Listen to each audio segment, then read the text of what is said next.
Hello, hello, hello. Are we working? Are we working? We got the mic. We got the mic. Sweet. How's everyone doing today?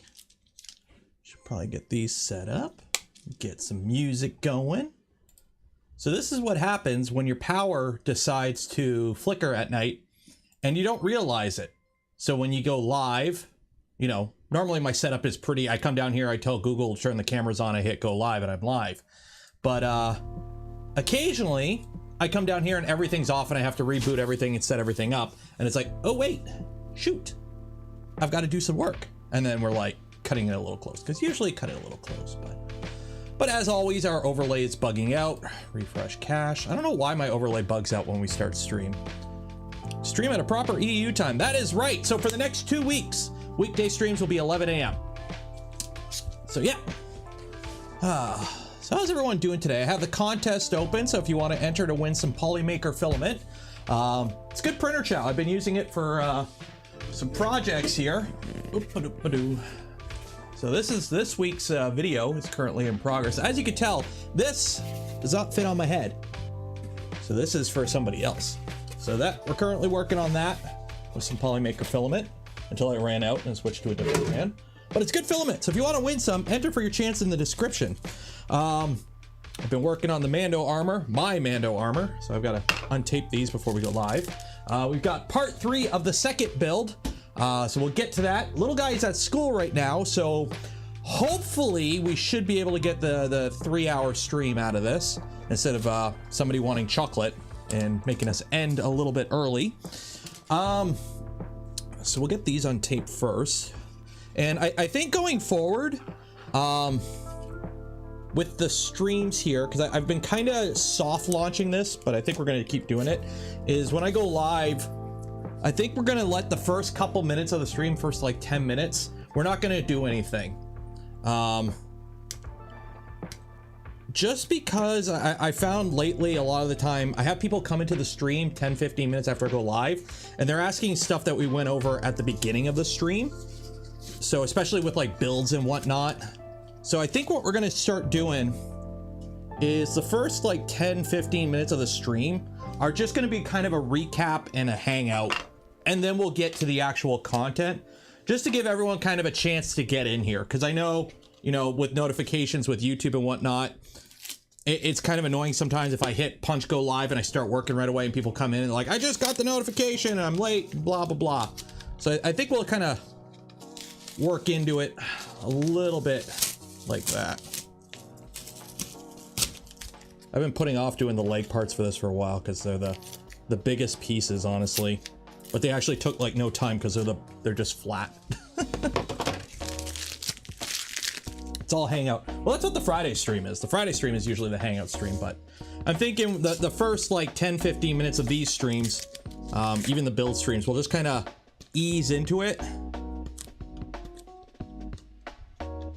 People always do it. I know. I'm just going off the metrics. If you look at the metrics, the first like 10-15 minutes of the stream is pretty much when everyone shows up, and then the numbers kind of stabilize for most of the stream. So I'm going to try seeing if kind of chillaxing for the first 10-15 minutes, just kind of, you know, let everyone get in here, and then we start with the build. And then that gives me time to like recap stuff, make some room to actually work on stuff and whatnot.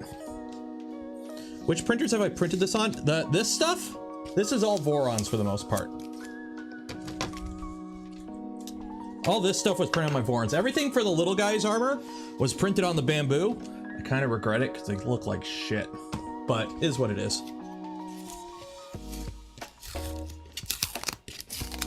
I might end up actually reprinting some of the parts if I have time. Gotta make you coffee. I had coffee. I already had my morning coffee.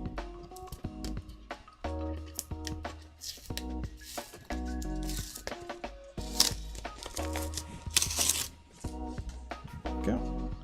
So these should be ready for the weathering. I'm just gotta let the paint set up for a bit because it's a little tacky. So these are the light guards. So this one goes like that. So I gotta put these on with like bungee or something, and then this one is this one. So these are your shin guards. And then this protects the sensitive area. It goes down around here. Can I elaborate on the quality issues? Sure. So here's a Mandalorian helmet, scaled 80% for the little guy's head, printed in Polymaker Polylite Pro PLA, using the default settings in Bamboo Slicer, running at silent mode, so 50%. And yeah, look at the inconsistencies. All this shit. And then it's still doing the under extruding thing, which is super annoying. So yeah, it's just not smooth. But it only does it on some parts. Other parts printed fine. I don't know. But that's not the concern today. That's not the project today. Where the hell am I gonna put these?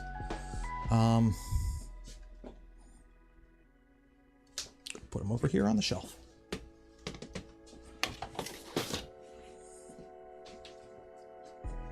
But it's got lasers. It's a Core XY machine. It's like every other Core XY machine. Apparently I got a new controller board for the tool head coming to me, because I guess the one I have is the wrong or something, because it's a beta unit or something. Okay. Seems like infill showed it. That was pure infill. Or correction, that was 5 walls. But we're not here to talk about bamboo. We're not here to build a printer. We've got actually more pressing issues that we need to discuss. So that the SecKit, we will get to the SecKit in a second, but something arrived just before going live, and it is super critical that we take a look at this thing. So we're gonna go down a rabbit hole, okay? But before we get to that rabbit hole, we need to drop the item into the rabbit hole, as is tradition.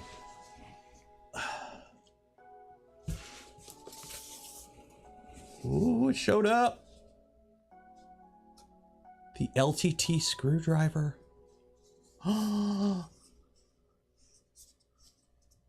Ratcheting multi-bit. Comes with a bunch of bits. Ooh. This screwdriver.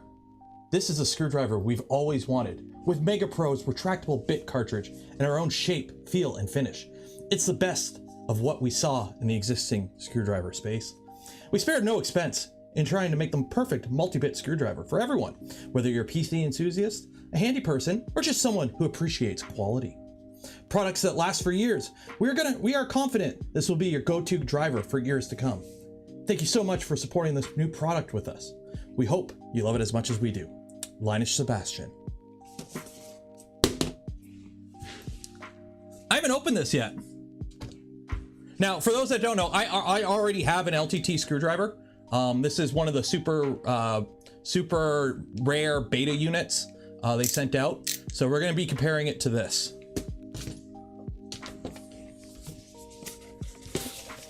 Ooh. So I haven't actually opened this yet. So we got a little placard here. Check out for additional bits. Covered by our limited lifetime warranty. So there's that. We got some bits here. Now, I kind of goofed and I probably should have ordered metric bits instead of, because it comes with some metric bits, but I should have ordered more for like the whole metric set. But these are the bits it comes with. Ooh. And there's the screwdriver. And this got screwed up in shipping, apparently. Okay.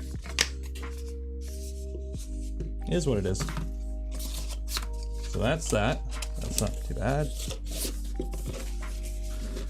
I bought this with my own money. So that way, if it's crap, I could say it's crap. So we got all the bits there. We got that. So this just pops out. Oh. So it spins and you pop it out. And wait. Ooh. That's nice.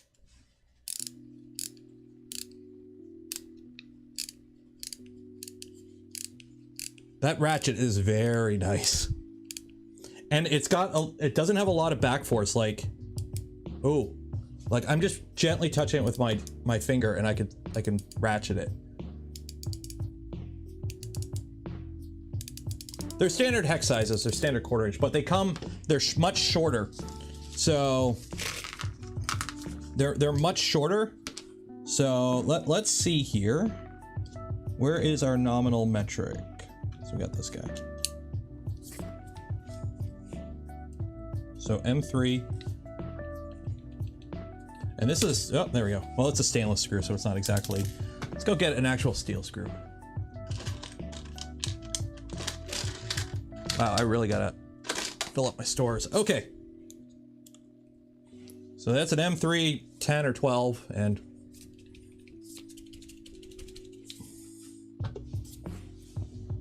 it's on there. Oh, okay, it does fly off eventually. Oh man, that is so nice. So yeah, we're gonna actually, I'm gonna try using this. So we're gonna try using this.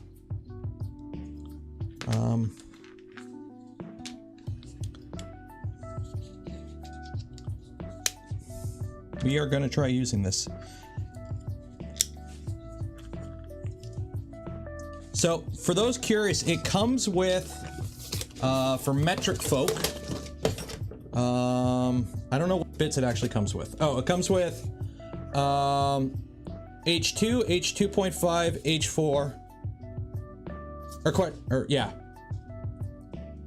Yeah, so it'll work. Pick up M3 screws and M2 screws, I think. And then bigger as well.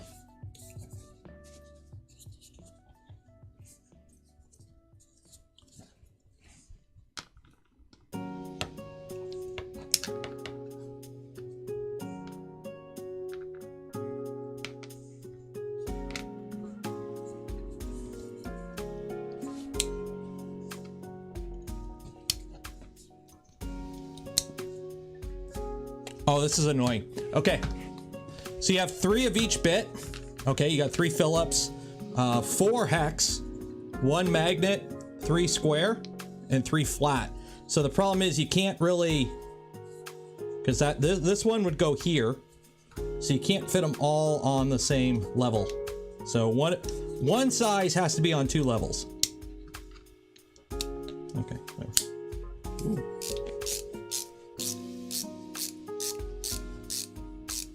Oh, that is a really nice mechanism. Backwards, lock it. A little bit of play, but whatever. So, we shall see how this works when it comes to building 3D printers. No H3 for M5. So the biggest, it's got H2,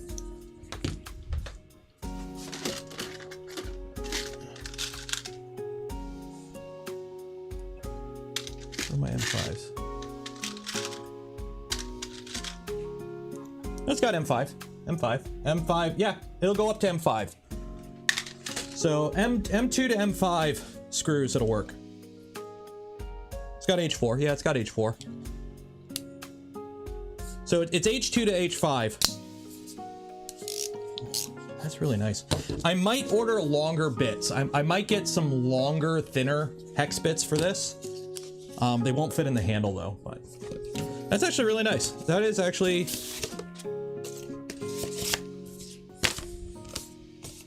So yeah. Yeah, somebody mentioned that they ordered metric and I was like, wait a minute, shit, I should have ordered extra bits with it and I didn't. So yes, I purchased this with my own money.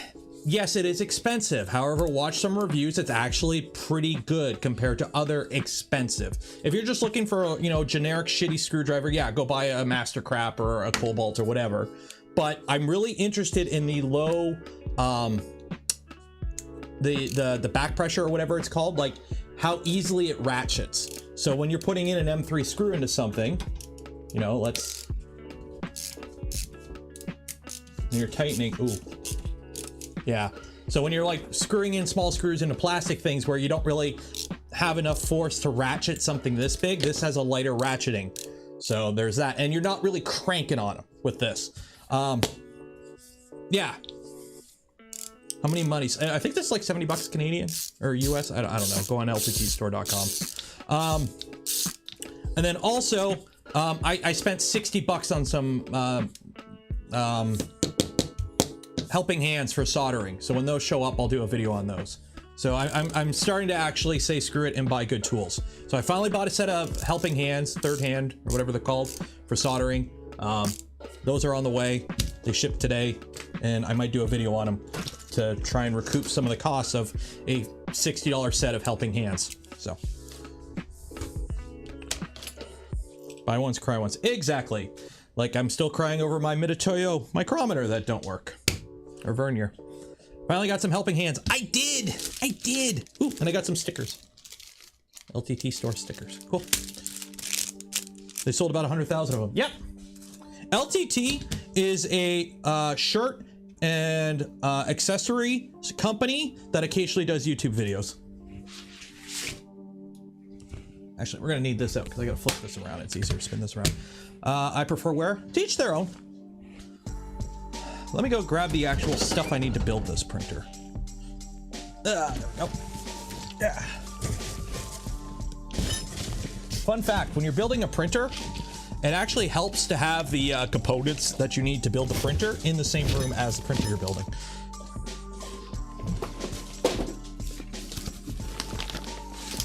Just, it does help. Not a lot, but just a bit.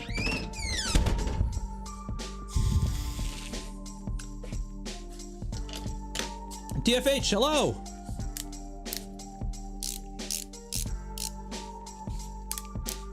So LTT is advertising for t-shirts and water bottle disguised as tech videos. Exactly. And anyone who gets angry at a company that's doing well is just jealous. Like, if you don't like their content, whatever, but it's a successful model, or at least looks like it is. So, barely tech videos. Barely tech videos. You do understand there's different degrees of audience out there when it comes to what you aim your stuff at, right? Like, for example, I don't do Ender stuff because that's not my audience, but other people do a lot of Ender stuff in 3D printing and they get a lot more views. So there's different markets out there for things, and just because a company does stuff that you don't like, the millions of people who do consume their content do enjoy it. Don't hate the player, hate the game.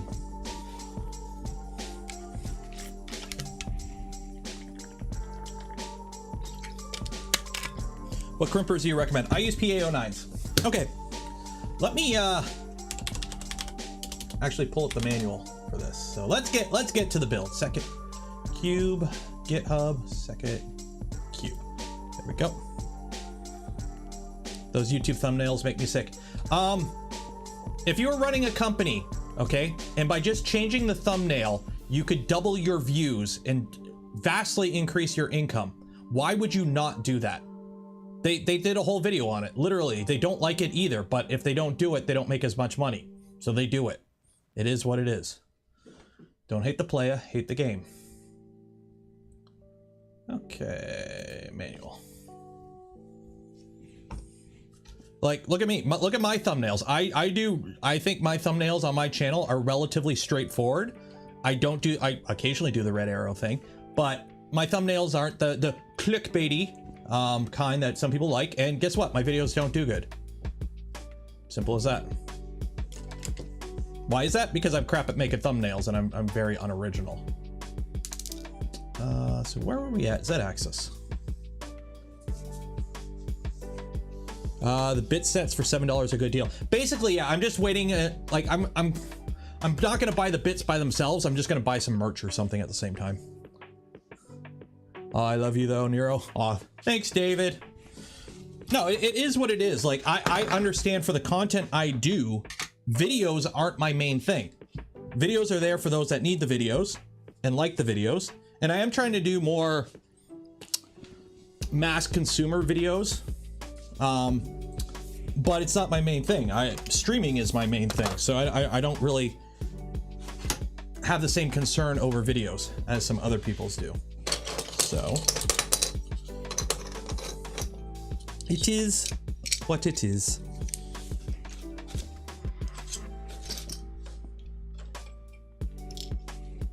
Okay. Does the cube come with gym membership? That thing looks heavy. If you have trouble lifting this up, you need to hit the gym, because I pick stuff up and I put it down. Okay, so where were we at? So where we left off on this, we were putting the Z together, and then the little guy decided he wanted chocolate. So we had to kind of end the stream a little early, unfortunately.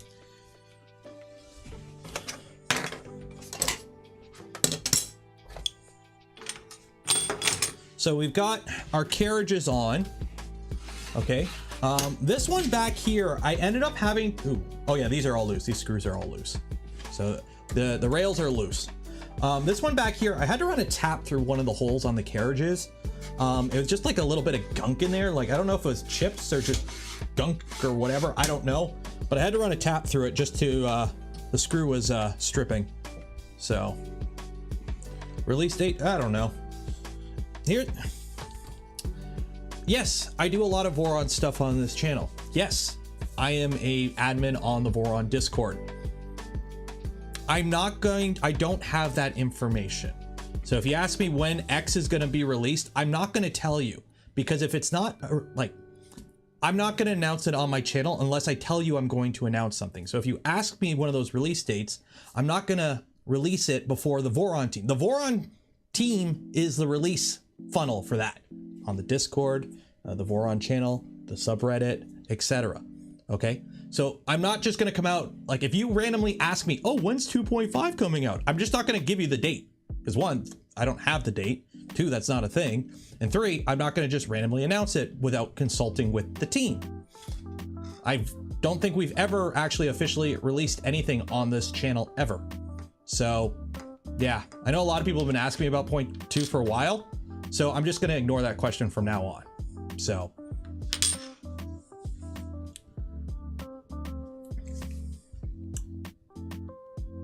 writing documentation, exactly, and there's one guy on the team who does it. So yeah, so for going forward, if anyone asks me any release date stuff about Voron, I'm just not going to answer it, because we've been over this a million times and it's starting to get very repetitive, almost like a DPT joke. Okay, so where were we at? So we installed that, and okay, so we got to put the belt through. Okay, so we've got to cut these belts to 70 centimeters. Okay, so where is my belt? I need my belt. Oh, there's my belt.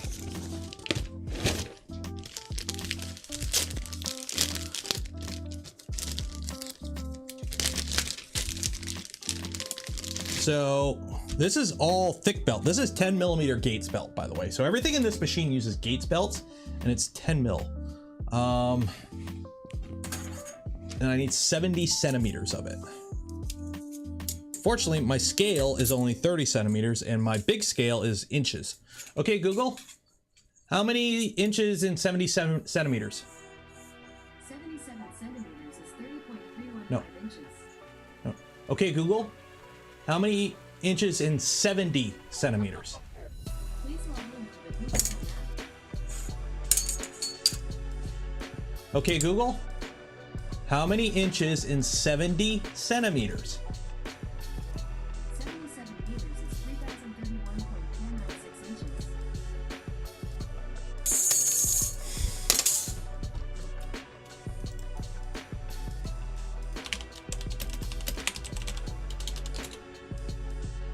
Okay, it's 27.5, so my 24-inch scale is not going to work. Where is my tape measure?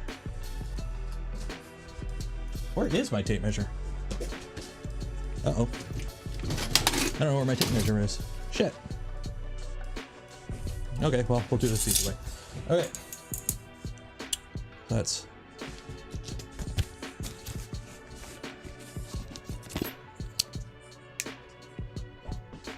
24 inches. Okay. 24. 25, 26, 27.5591.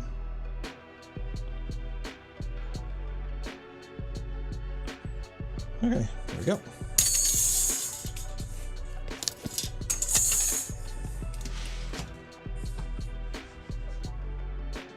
So if all goes well,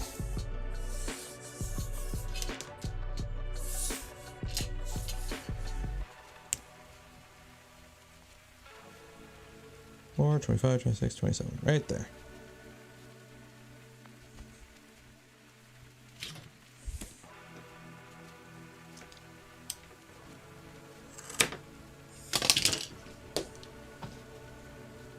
Where do you think the consumer 3D printing is moving with all consumer machines coming resin or FDM?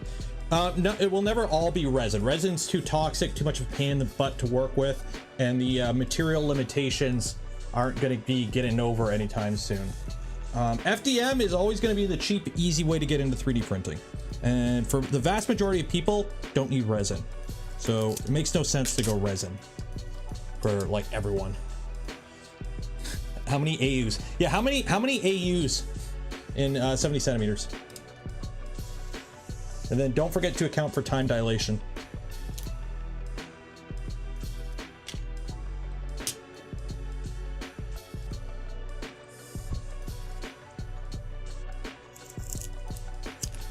This is reinforced too, belt. Okay, so we've got that.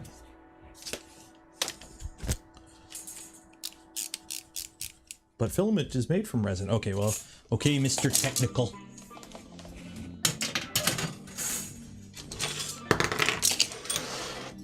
Okay. Taylor seems salty today. I'm not salty. I'm in a great mood, actually. It's just, I get very, I like good jokes. It's just when the same thing gets repeated a million, billion, trillion, when billions and billions of times, it just gets old real quick. So, okay. So we're gonna do these one at a time. So that goes through there, and then it comes out there, and then that belts to that.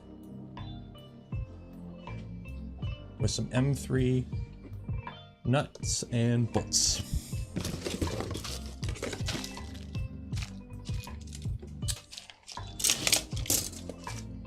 I have a lame Halloween joke.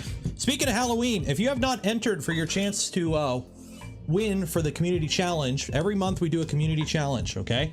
This month's theme is props and cosplay and anything that you would think would be Halloween related, costume related, cosplay related, movie prop related, etc. If you want to enter, do so on the Discord, and you get a chance of winning some Polymaker filament and some Only Benchies merch.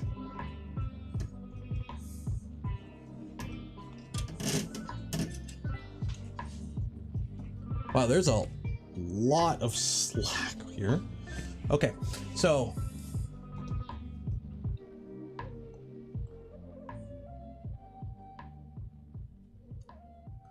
pull the opposite directions to hand tight pinch belts to maintain. Bracket here, belts clamp blaze. Okay, clamp. Test belt tension by extruder. And push that up. Okay, so this is all the way down. Okay. That's there. Okay. So this ain't gonna work. Mobile.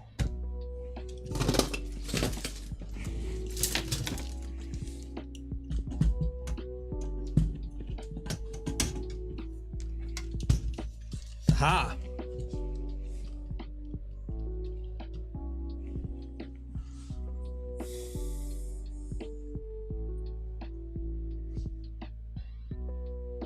Oh, 1 second here.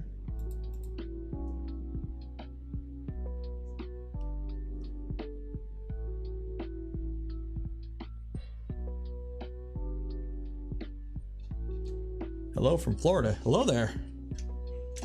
Hope all is well.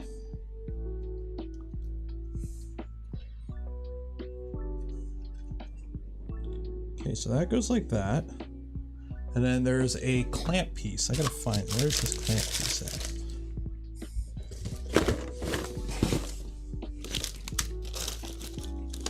Oh, these are cool. So you got these little machined clamp pieces here for your belts.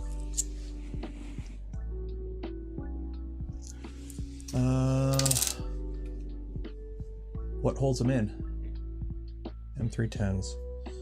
Okay, M310s with nuts.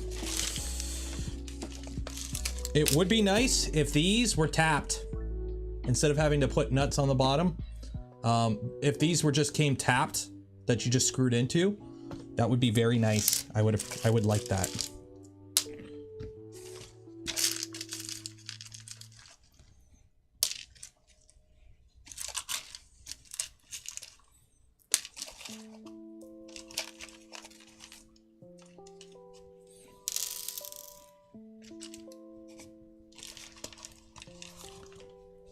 Florida man. Florida man.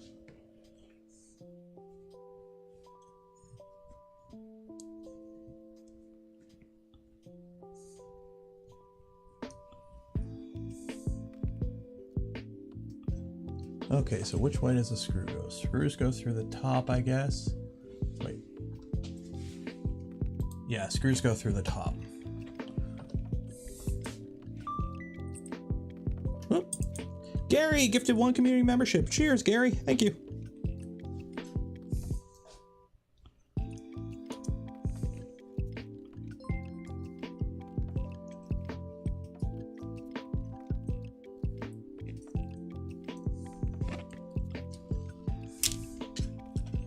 This part is kind of annoying, I will say.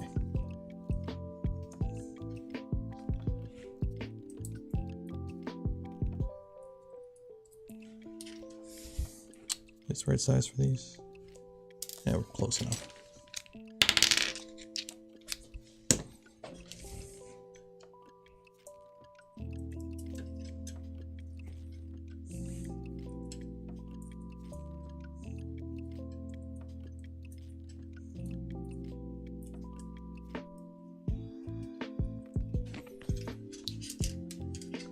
Belt chompers.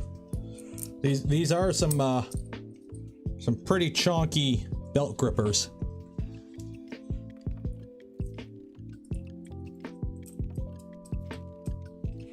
These are some pretty heavy grippers, and for free. So.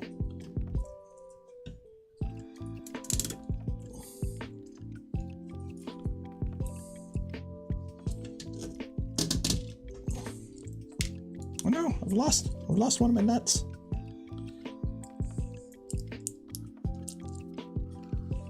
N83D, hello there. Thanks for the great content. Cheers.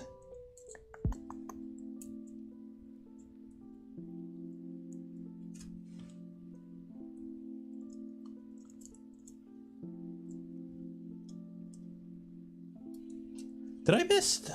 1 second here. Did somebody give 5? Did I miss that? Your activity.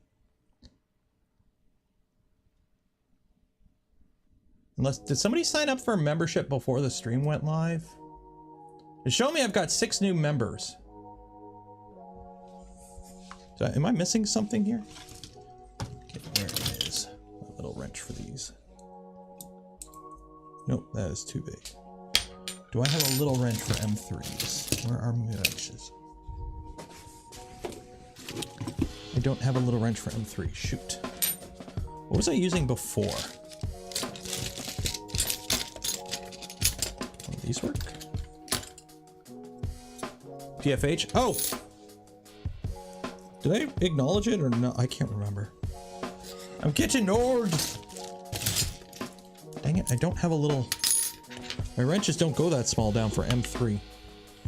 Got a socket here that'll work, I think. Yeah, but I don't want to use a socket.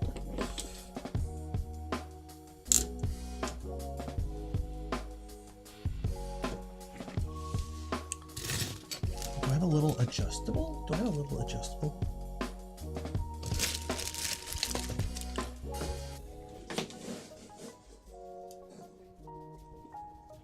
Somebody cut the lights. Ooh, that sucks. When I worked at the tool shop, occasionally what would happen... Oh, no, dang it, M6. So I need M5. I don't... Do I have an M5? All the machinists had their their licenses for, you know, whatever machine they were running, right? So like, I don't know, what's a software machinist use? Like Power Mill and all that stuff, right? And every now and then, midnight would strike, and they, oh no, we forgot to update the licenses. And then next thing you know, you've got all these machinists and all these, you know, many dollar machines just sitting around doing nothing because somebody forgot to, you know, renew the license. Dang it, I gotta run to my toolbox. I'll be back in a second. While I'm gone, you know who's in charge.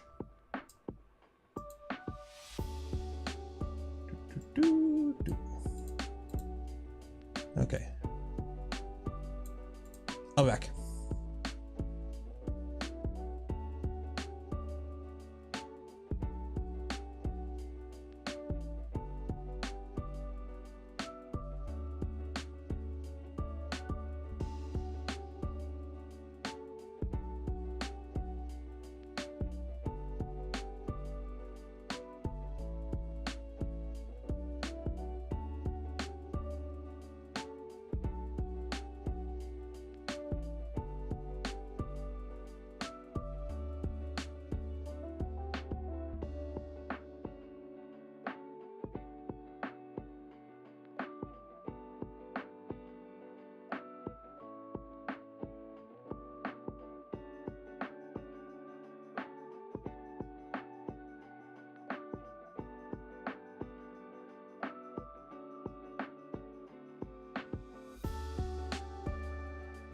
That ain't gonna work.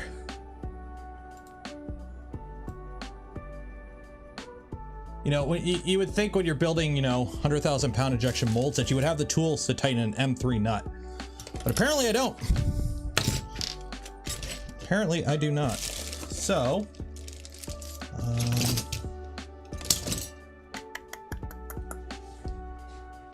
don't even know where my Phillips went. Or not Phillips, the pliers. Screw it. Needle nose pliers to the rescue.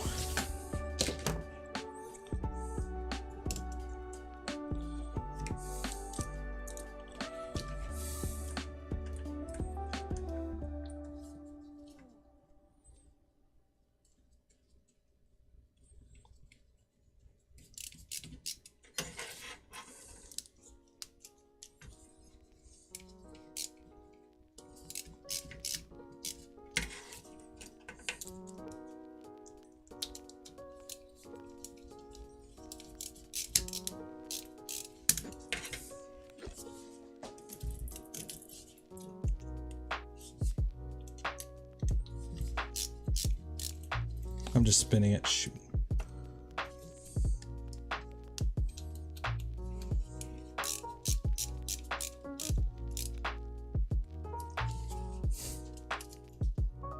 The mighty torque of the LTT screwdriver. There we go. Okay. So obviously there's a bit of play there, but I should be able to take that out by sliding this up.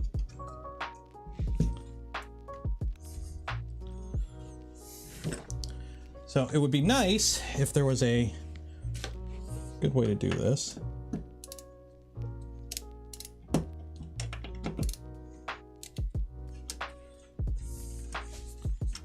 Actually, there might be. Let's see here. Let's see if this will work. Let's see if this will work. Where are you? Where are you?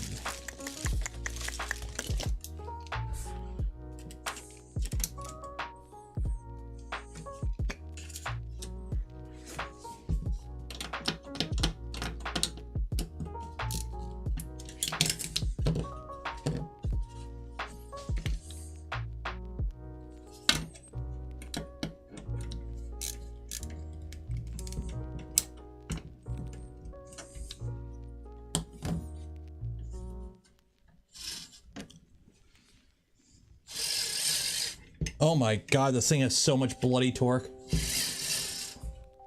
There is a lot. These NEMA 8 geared steppers, holy shit. Holy shit. They got a bit of stiction.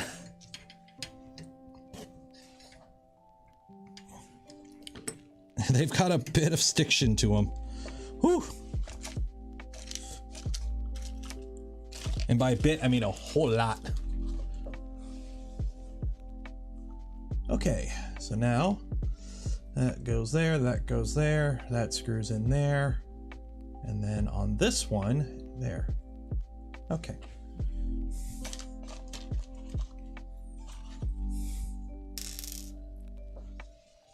That's gonna scream. Yeah, it would appear so.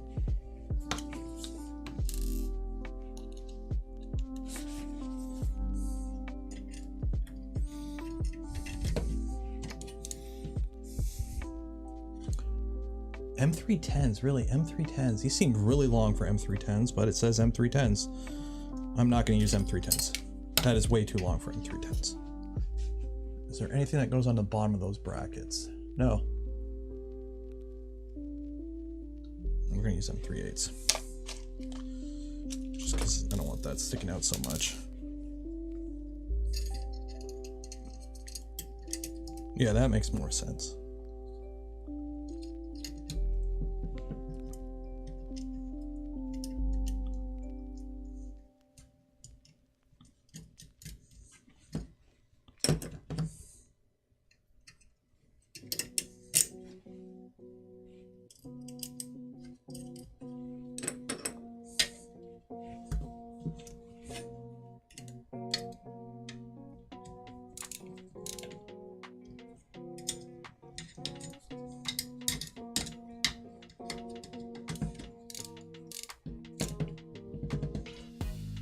Yeah, if you look on the bottom here, you can see how much it's sticking out, and it wanted M310s, which would stick out another 2 mil. So.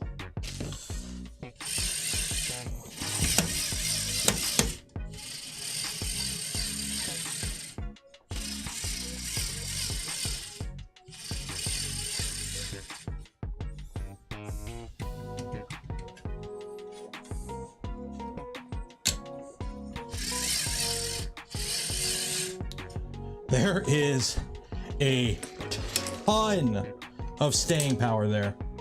I don't think the belts working themselves out are going to be an issue, or the gantry sagging is going to be an issue on this machine.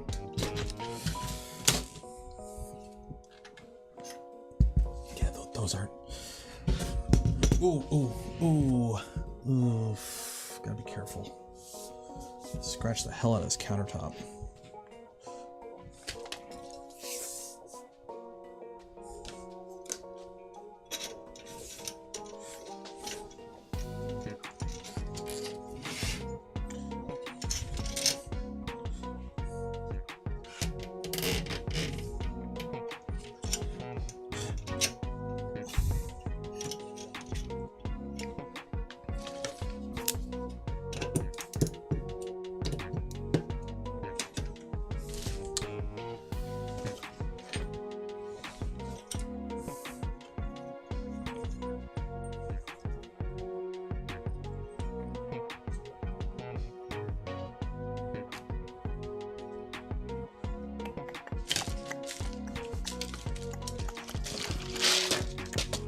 Where did I put those plates? There we go.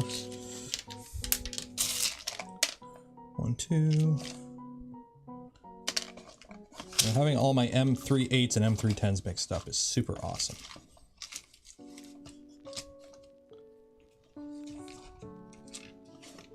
Four. There we go.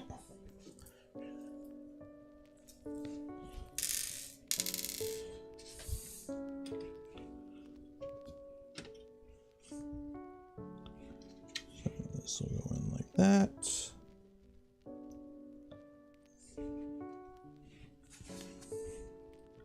So everyone all ready for Halloween? Got all their costumes and everything ready? You guys all ready?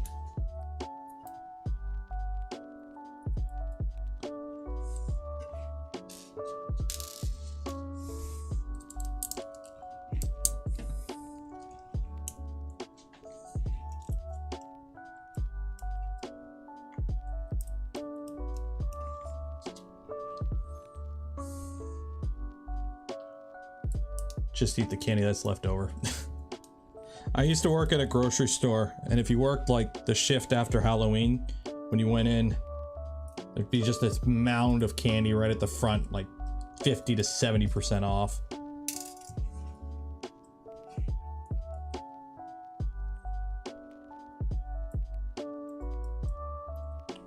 we go.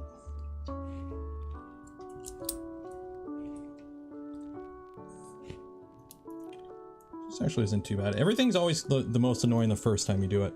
Unless you have to do it a million times, then it gets more annoying, I think, over time, but these aren't too bad. But yeah, it would have been real nice if this little belt clampy thing, the gripper, if it happened to be tapped instead of having to use nuts on the other side of it. Like, I know that simplifies the machining aspect of it, but for the end user, it just makes it more annoying.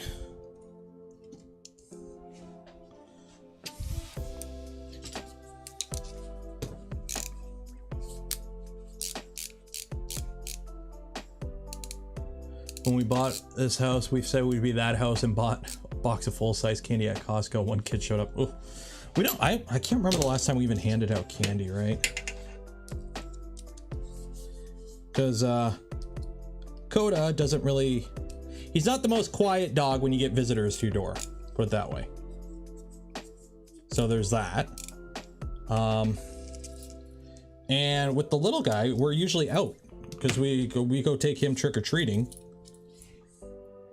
So usually nobody's at home anyways.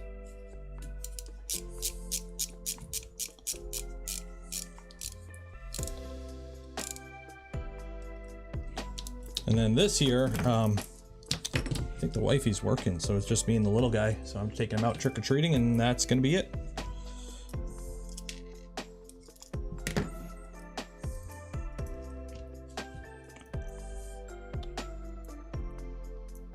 Halloween is dead. I swear, it used to be a much bigger thing when I was a kid. Like, I live in a neighborhood with a lot of kids, and it is like nowhere near what it used to be. Like when I was a kid, I remember hundreds of kids out and about. And so I don't know if it's just, you know, kids go to parties now, or they just don't bother with it, or I don't know.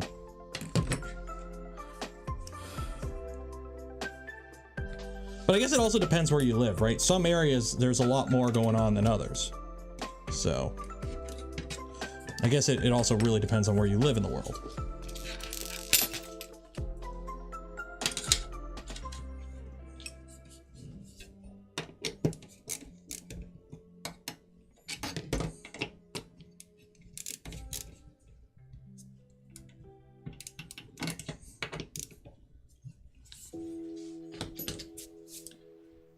It's not too dangerous. How is it more dangerous now than it was in the 80s? Let's be honest.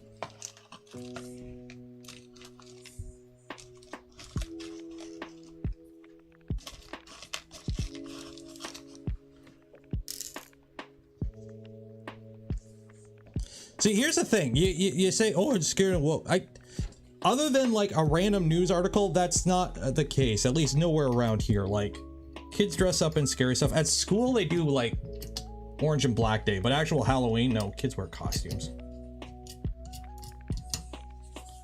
It's like the whole, young people today aren't using this, the OK symbol or the thumbs up or whatever it is, and it's like you read it and it turns out it's just like some random person on Twitter said something and the news went with it. It's like, no. Put it this way, anytime you read a news article and the headline is a question, the answer is no. Is Halloween over? No.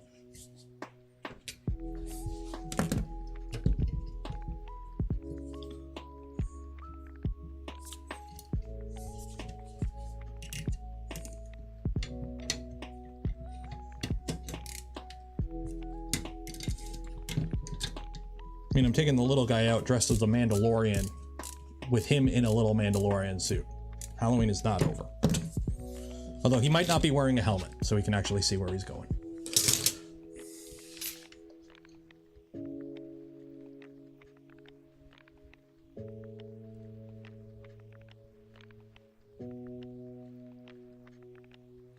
thumbs up and heart emoji. No. Ugh.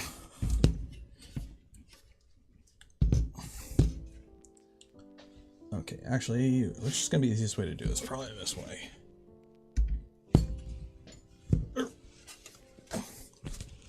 I will say, be careful handling this thing. They're not exactly sharp edges, but they are a little sharp. So.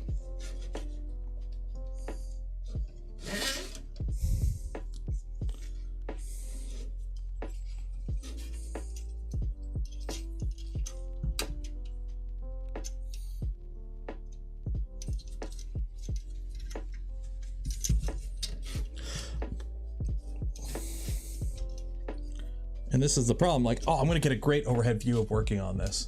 And then I go to overhead. Oh, you can actually kind of see the overhead on this one a bit. The other ones you couldn't. That's that, that's that.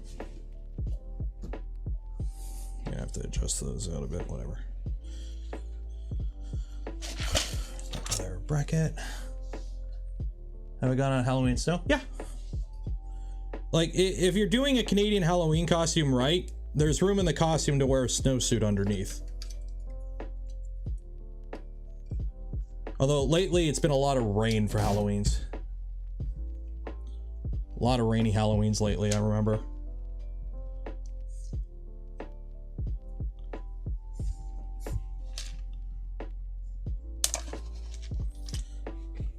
But this week has been super nice. Like the weekend was very nice out, and I would have loved to gone out and flown my my FPV quad, but I'm still waiting on the frame to show up. Amazon's saying Friday, but it still hasn't shipped. So we might not be putting the quad together on Friday's stream. We'll see. We shall see.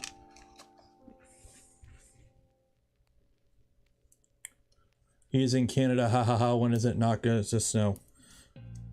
See, I love that when people are like, oh, he's in Canada, polar bears. My brother in Christ, blah, blah, blah, blah, blah. My brother in Christ, I live south of Detroit. So while I do live in Canada, it's not like, you know, Canada, eh? I'm not out there, okay, buddy? I'm like literally south of Detroit. So if you want to know my weather, look up Detroit's weather. Although Michigan does get cold, so it's like, where do you want to live in Canada? As far south as possible. Okay, that's where I'm at. Moose on the loose. I would have to drive for hours. Like, literally, like, probably a full day north to even get near where moose are. We have deer and coyote and turkey. That's about it.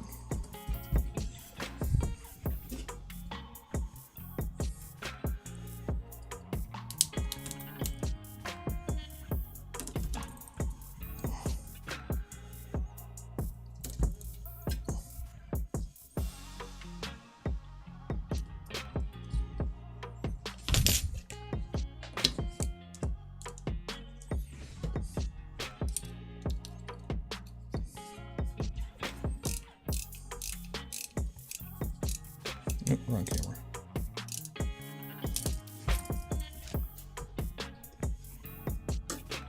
No, Algonquin has moose. Okay, so I gotta drive to Algonquin, which last I checked is like a 7-hour drive.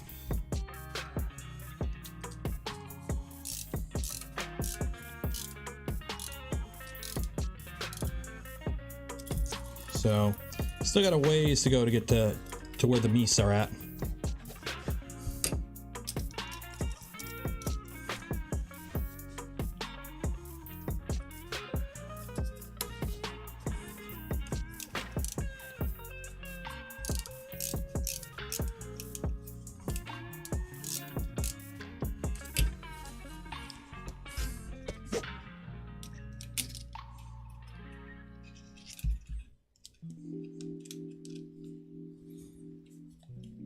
Mad Shammy, $5. Cheers. Not strange brew. Take a hoser or 3 beers and looks good, eh? Canadian. So fun fact, like 90% of Canadians live within like 300 kilometers of the US border. Like,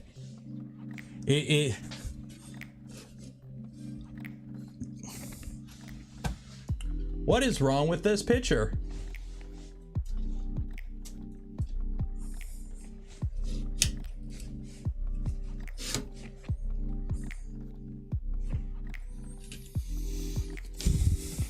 Un momento.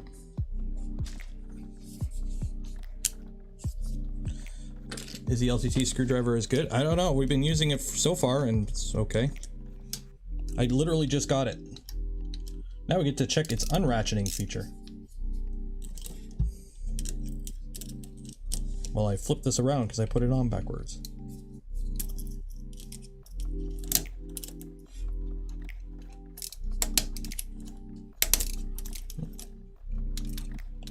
Not having an M3 wrench sucks. Actually, it'd be an M4 wrench.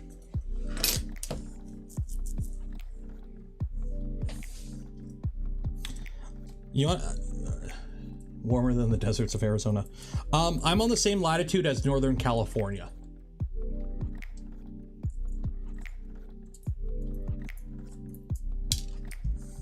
It's t-shirt and jeans weather here right now. Things would go faster with that mistake if they had tapped the backplate. I know, it would be super nice. There are no tap parts on here. I'm assuming it's a cost cutting reason, because you know, just drilling holes is a lot easier than drilling and tapping. Drilling and tapping adds, you know, also adds more checking. You have to double check everything. More chance for errors, more chances for things to be wrong. You know, oh, you break a tap in something, it kind of screws up the line. Versus just drilling, you're less likely to break a drill. Drilling is just easier. It from a mass production, keeping costs down standpoint, it makes sense not to drill and tap. But from a consumer point, it makes assembly a lot easier. So there are pros and cons to doing it different ways.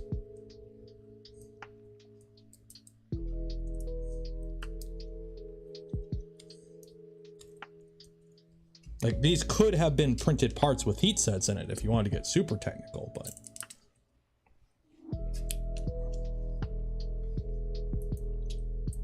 Why am I so gosh darn reasonable? I'm a realist. Not everything is black and white. And there are pros and cons to multiple different ways of doing things.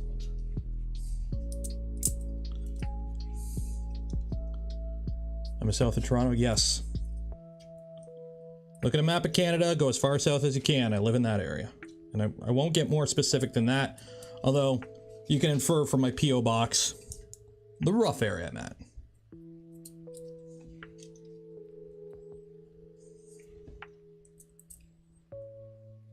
Speaking of P.O. box, I have a P.O. box. If you want to send me something, send it to the P.O. box.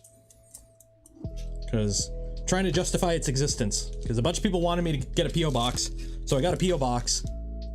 The people that wanted me to get a P.O. box sent the few things they wanted me to send, or wanted to send me, and now I haven't gotten anything in like a month or two. So, trying to justify its existence. Come on,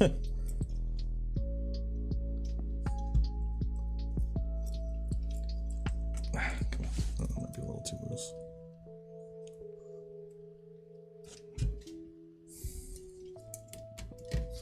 There we go.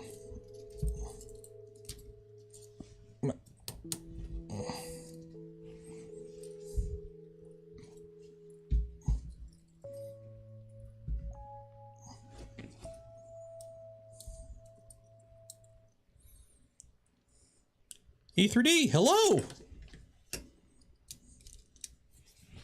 What are you doing here on this fine Tuesday afternoon?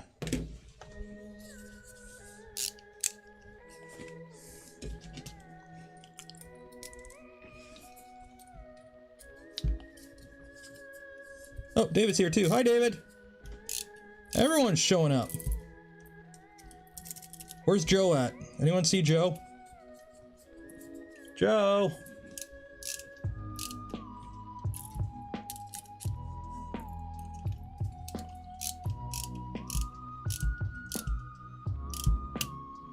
We didn't know Ottawa is half in Quebec, half in Ottawa. Ottawa is all in Ontario. Ottawa is all in Ontario. There's a city on the other side of the river called Hull that is in Quebec. But Ottawa is all in Ontario. There we go.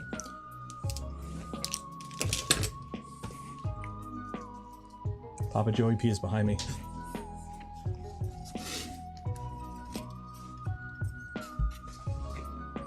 Man, I can't believe how tanky the Z on this thing is.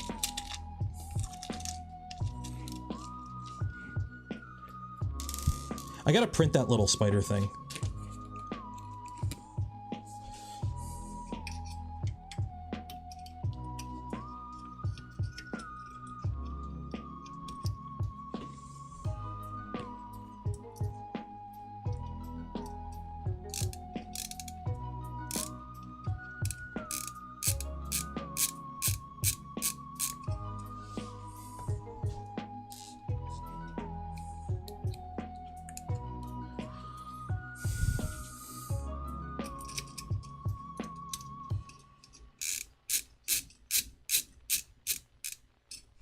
Okay, that is all that. Now I gotta adjust these because they're not exactly level.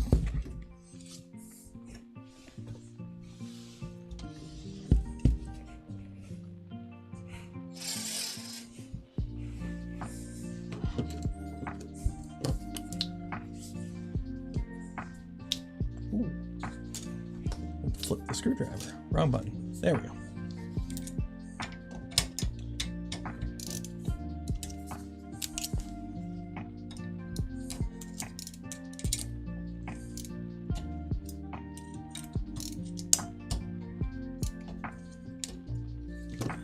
Okay, find your home.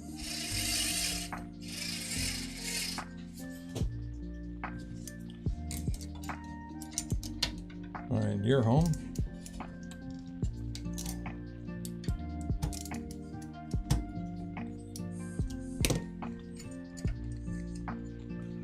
And you're loose. Okay, good. Is it all right to have belts on that way? What do you mean, what way?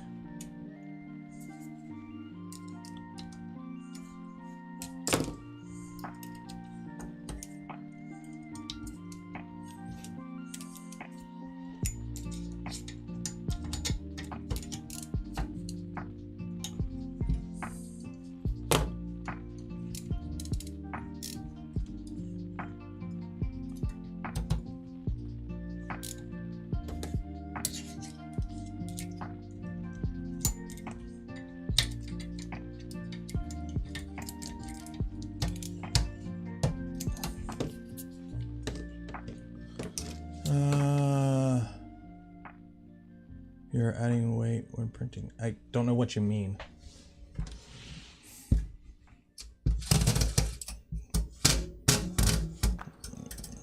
Oh yeah, this is still loose, that's why. Okay, slide that up.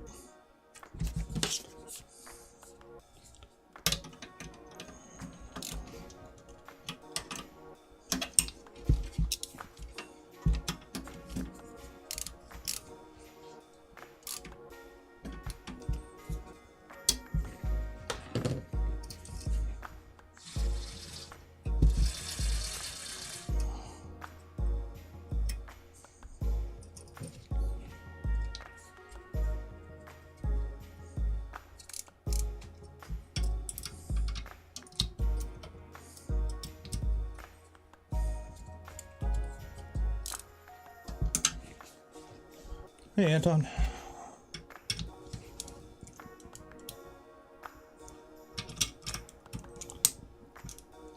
There we go.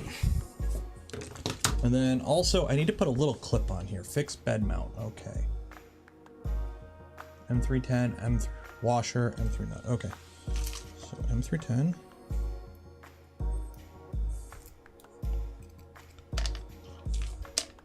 Washer.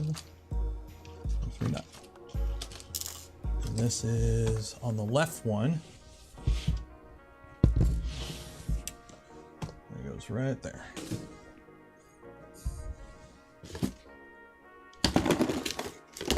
Did I leave it out? That's right here.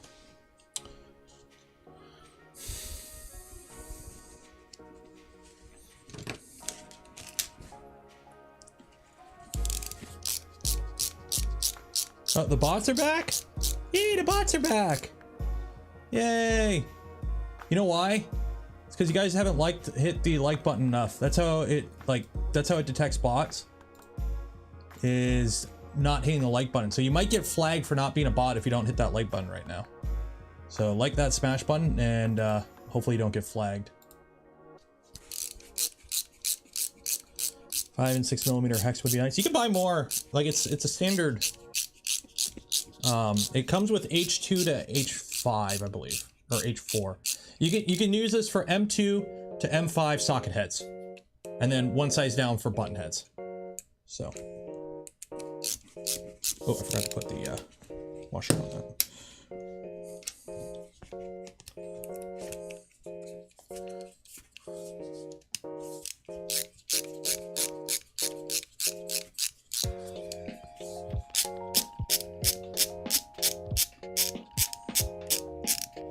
Ooh, even the hand mechanism is really nice on this. Yeah. A washer.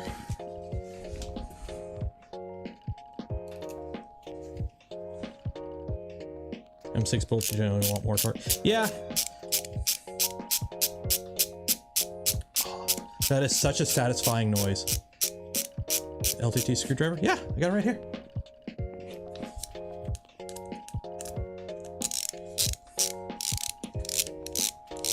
Although apparently I'm not cool enough to get the creator edition one. I had to buy this with my own money.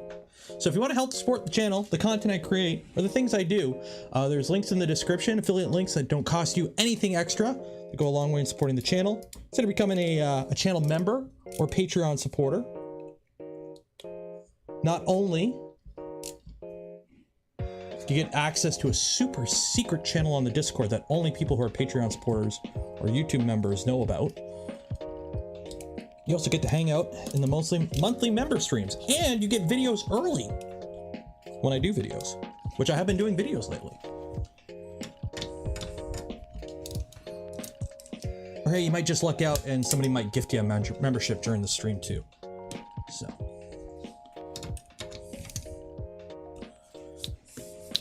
I have to do a video on this to justify it.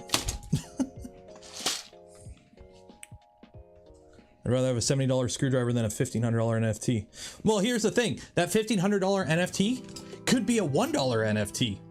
Because let's be honest, NFTs are a freaking scam. And the only people who buy NFTs thinking they're going to make money are people who think they're not going to be the one holding the bag when the bottom falls out. And guess what? They're holding the bag when the bottom falls out. So.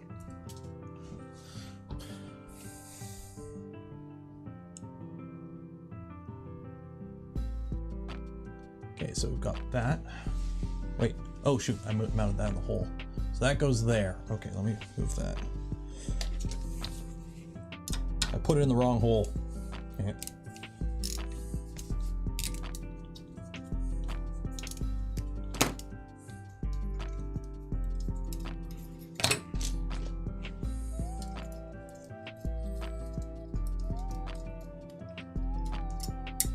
Goes there.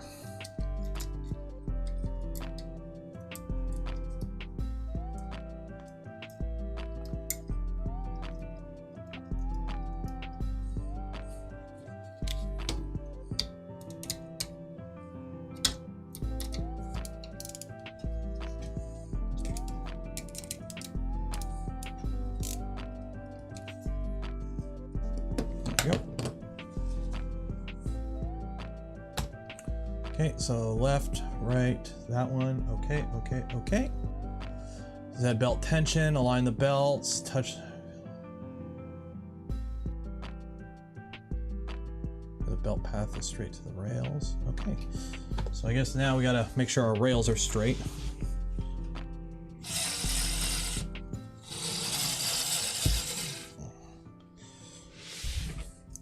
So move that to the top. And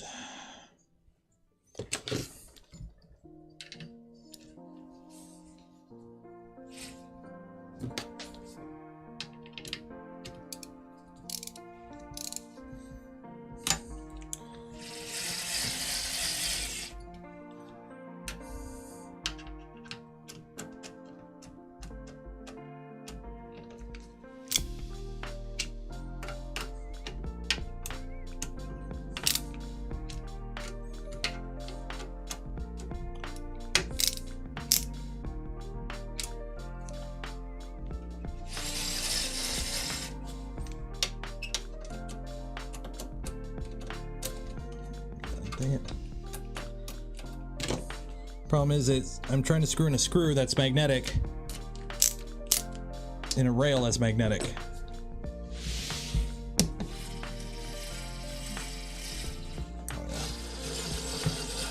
There is so much tension in that belt. Holy shit. Like, I feel like I'm gonna, like, the lights are gonna explode from power. Don't move these. Okay, so normally back EMF isn't actually really a thing you really have to worry about with most 3D printer controller boards. I feel if you, like, were to drop a bunch of weight on the bed of this printer and the Z were to fall down while the printer was plugged into a controller board, that it would, like, Clark Griswold and you'd have sparks everywhere.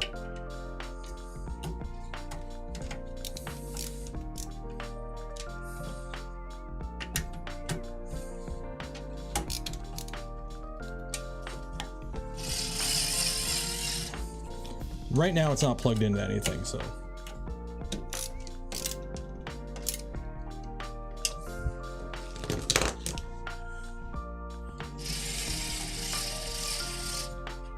Well, I can pick the printer up with the beds.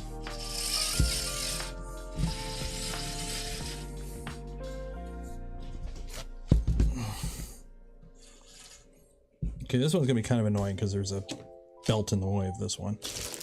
Oh, I need Allen keys, not those Allen keys. Allen keys.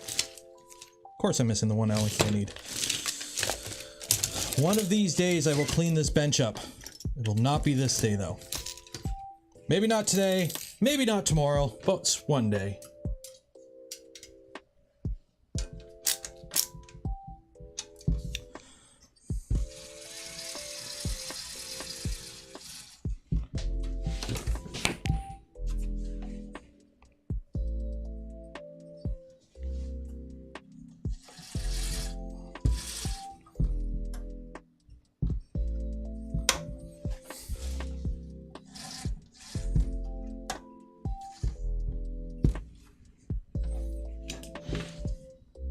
Wow, okay, this one's out. What is going on?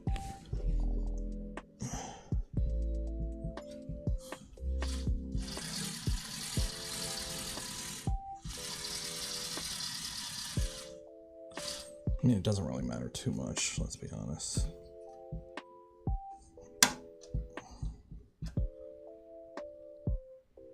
There we go, I gotta move this head mount. That's what it is, this head mount I gotta move.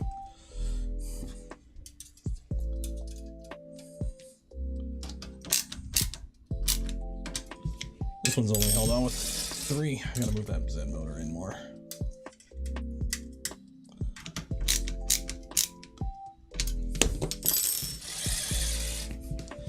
Oops.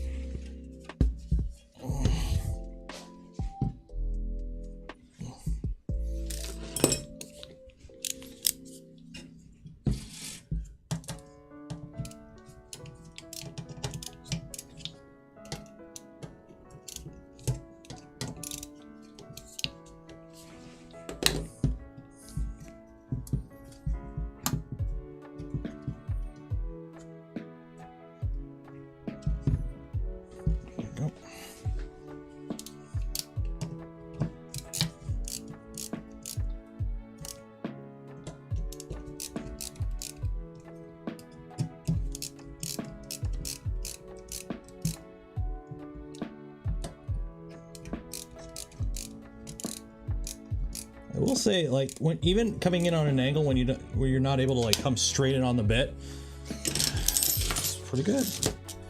What'll be interesting to see is how these hold up in the long term, because little hex bits usually don't last too long. Wow, that is way out. That is way out.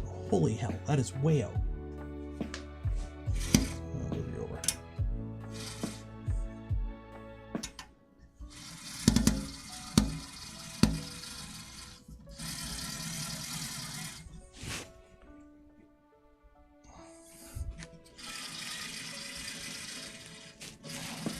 Yeah, whatever. Good enough. Okay. Okay. Constant force spring to help counteract it. Okay.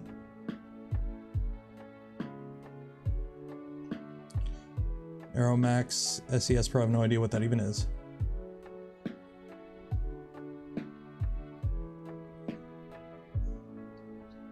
Okay, back driving though sounds wrong. It's not hooked up to anything, so it's not like anything happens.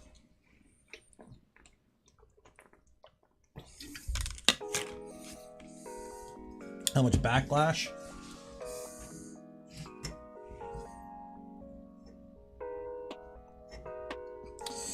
There is more spring in the belt than there is backlash, I would probably say. Okay, so that is that. XY frame, XY plane, okay.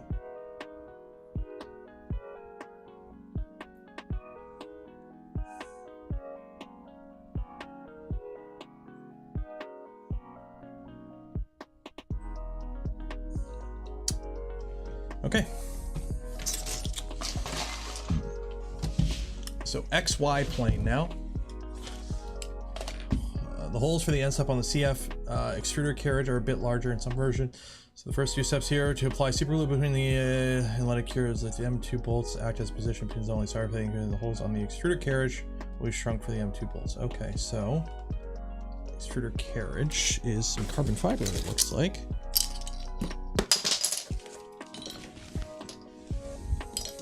So we've already gone ahead and I sealed up the edges on this with some nail polish, clear nail polish.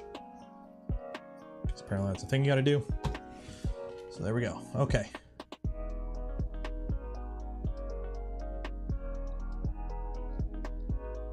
So 2 M2 bolt 8s. Does it screw right into the CF? And let's get my end stops. Now, are the end stops pre-assembled or are we doing some soldering today?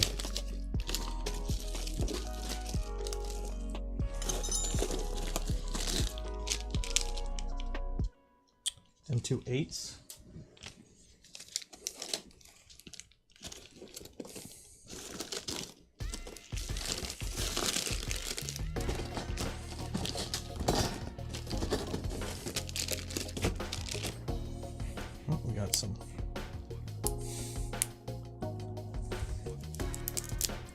Did you finish Little Man's Mando costume? I've got most of it actually printed. I need to print one more arm gauntlet, but Bamboo is loud as fuck, so I'm not printing it while the stream's live.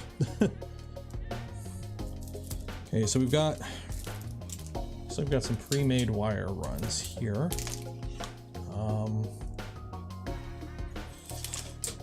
Why do they have 3 wires soldered up on these?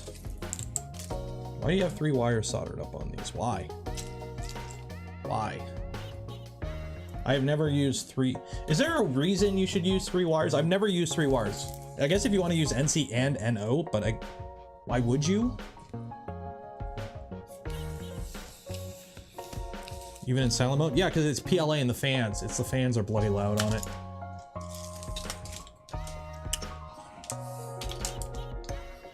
Okay. So this goes like that, with the switch at the top. And it's saying put a dab of super glue, but I want to see if we need to. So we got M2 8s here.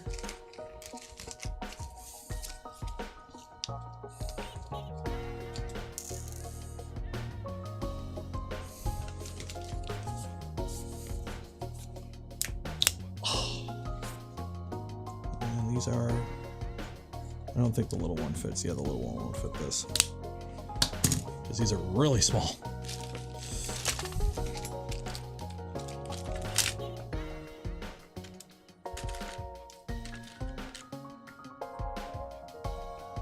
Sort of running power LED. Yeah, which these don't have. They're just Omron micro switches. Yeah, they don't look like they have LED lights. So why are you running 3 wires? I don't know.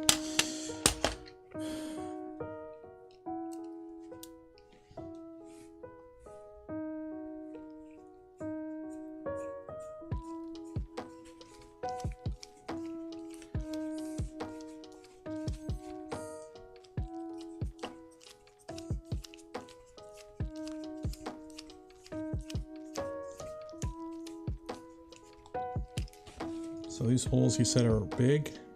Yeah. So I got a super glue. The end stop is held on with just with super glue.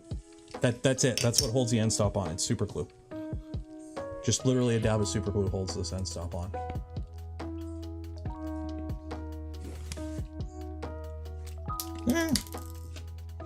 So you put 2 screws through to locate it, but actually it's just a drop of super glue holds it on. So.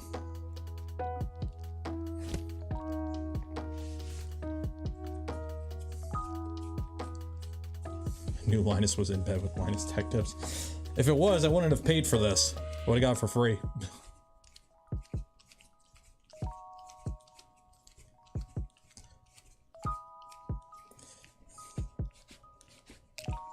Yeah, so these just screw in. You got the 2 screws, and then it just goes there, and then you put a drop of super glue to hold it. That's what it shows here. Well, good thing I have super glue somewhere. Let me find my super glue. Loctite 416, instant adhesive, gap filling. How is the LTT? I don't know. We've been using it since the start of the stream, and so far it's so good.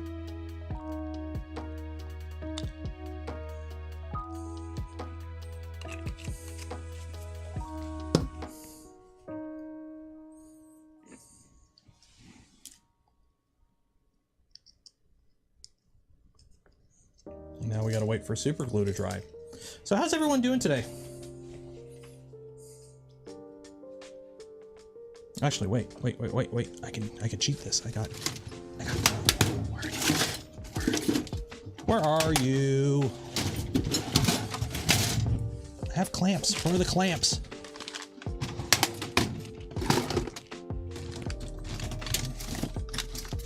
Where are the clamps? The clamps. The clamps. Where are the clamps? Really? I don't. Seriously? Where are my clamps? I had clamps. Shit. Okay, never mind. I used to have clamps. I don't know where my clamps went.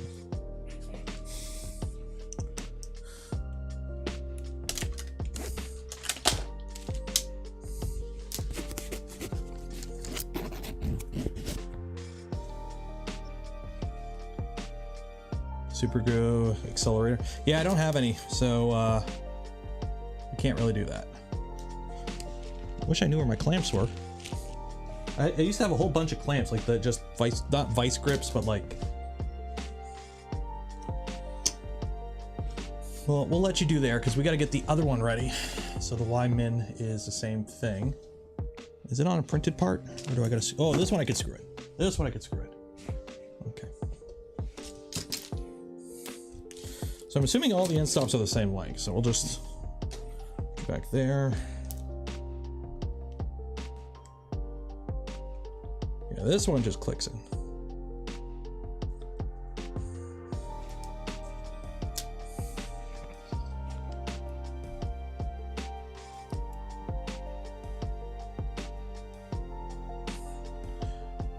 My 10-month-old baby has a fever. Aw, and how she likes watching the stream. Oh, that's cute.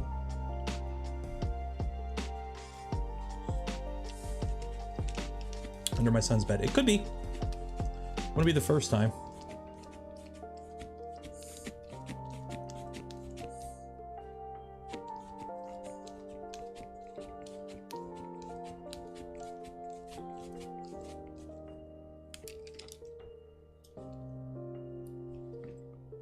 There we go.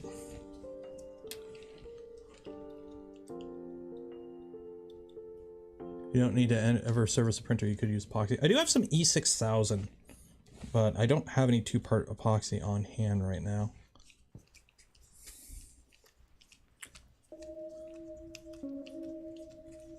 Baking soda works as an accelerator? Really? So what, you just mix it beforehand, or you put the super glue on and then you put baking soda on after? That's cool. I got 1 extra screw. Okay. So now we got to put those on. Okay, so you can go there. you are drying, so you can go here. Super glue can go there. Yeah, last time we played with super glue, we tried to put my quad back together, and that didn't go too well. Okay, so M410s, and we put on those. Okay, so that makes sense. That makes sense. We gotta take that apart.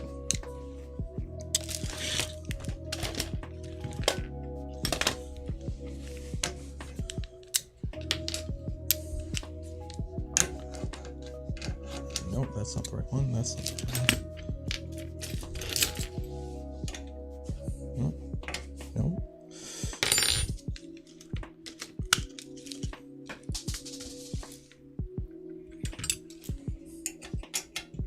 That one's the right one.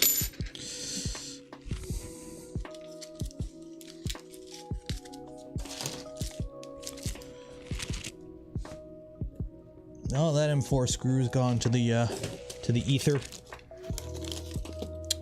M410s. Okay.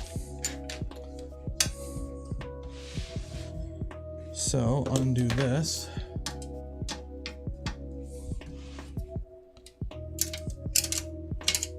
And undo these.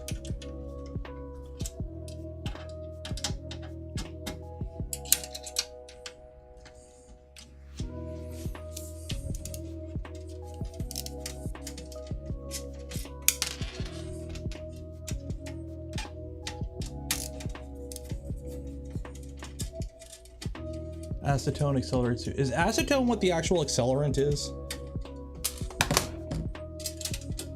Ooh, the air conditioner just kicked on. It is chilly. There we go. So it says, okay, so it says, oh yeah, there's enough meat there. There's enough meat there. Okay.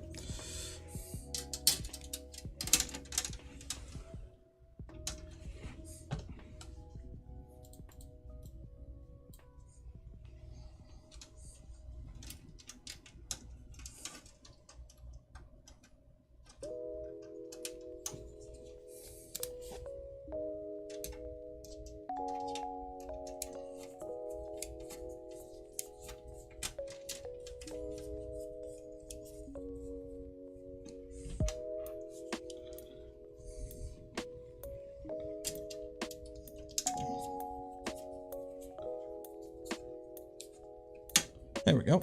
Okay, that's not too bad.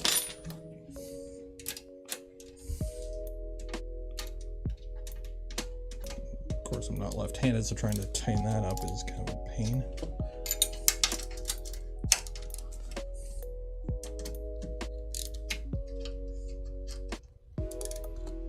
There we go.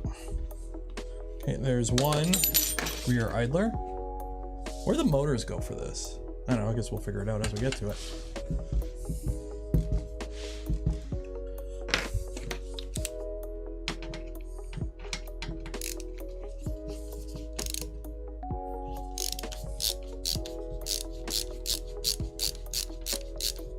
Oh, I guess it would help if I grab the right nut to hold.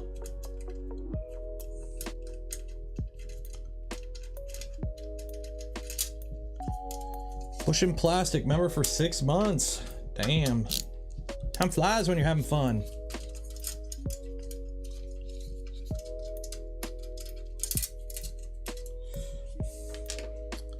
Okay, both these are pretty much mirrored if I'm not mistaken. Yeah. Yeah, they're pretty much both mirrored exactly the same. Or not even mirrored, they're identical.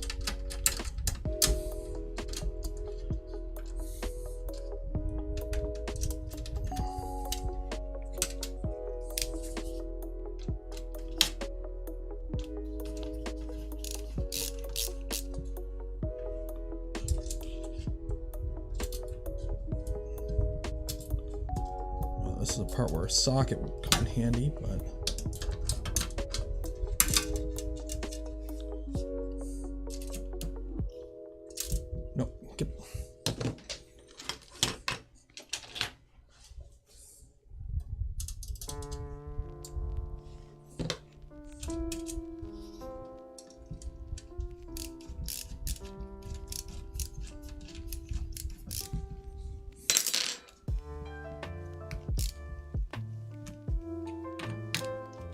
there we go.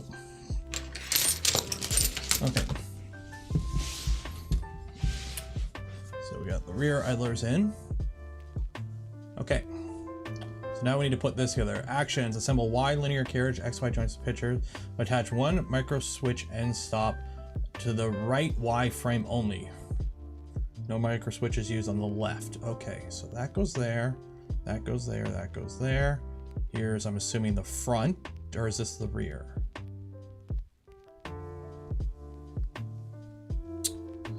So this one is, you put the micro switch Y min.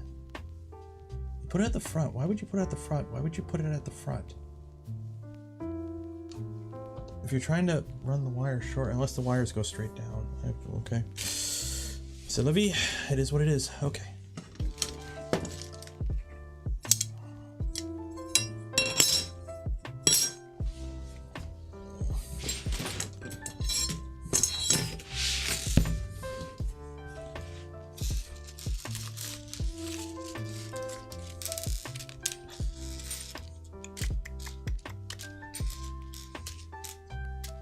What time are we at anyways? Okay. We have to, for those that, we need to end the stream at 2 o'clock today. And all these streams have to end at 2 o'clock. Because, little guy's gotta get picked up at school. Grab my kniff out of my apron.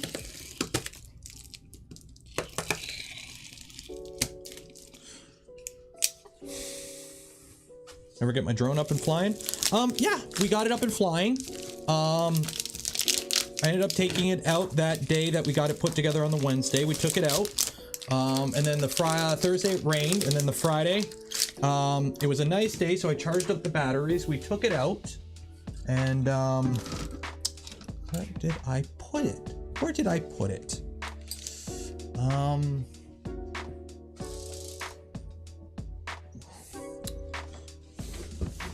Put it over here? Where did I put it? Oh, actually, no, it's in here. Let's see. Oh yeah, here's where I put it. So this is what the frame currently looks like. As you can see, it's missing an arm, but that's okay. We got the ESCs here and the motors and all the other electronics. So we're waiting on a new frame. So yeah.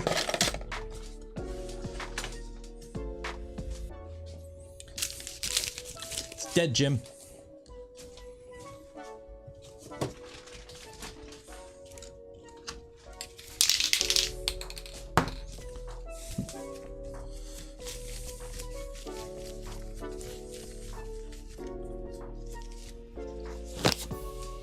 So Mitch, the joke about a Voron Delta, it's kind of been a running joke since, well, not really a joke, but people have been asking for a Voron Delta for the longest time, and it's not going to be a thing because we have this, which is a Flying Core XY.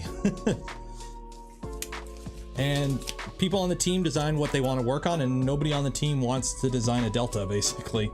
If you want to, you could ask Timmett. He was working on a Delta for a bit. So if you want to, that's the closest thing to a Voron Delta, probably.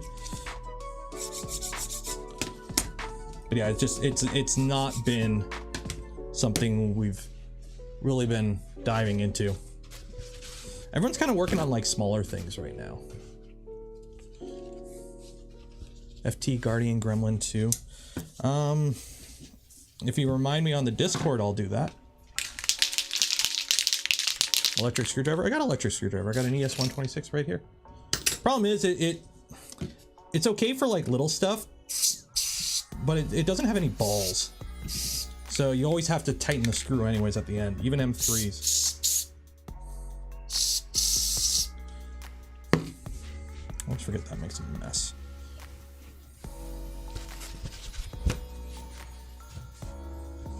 Work on a Delta for the team.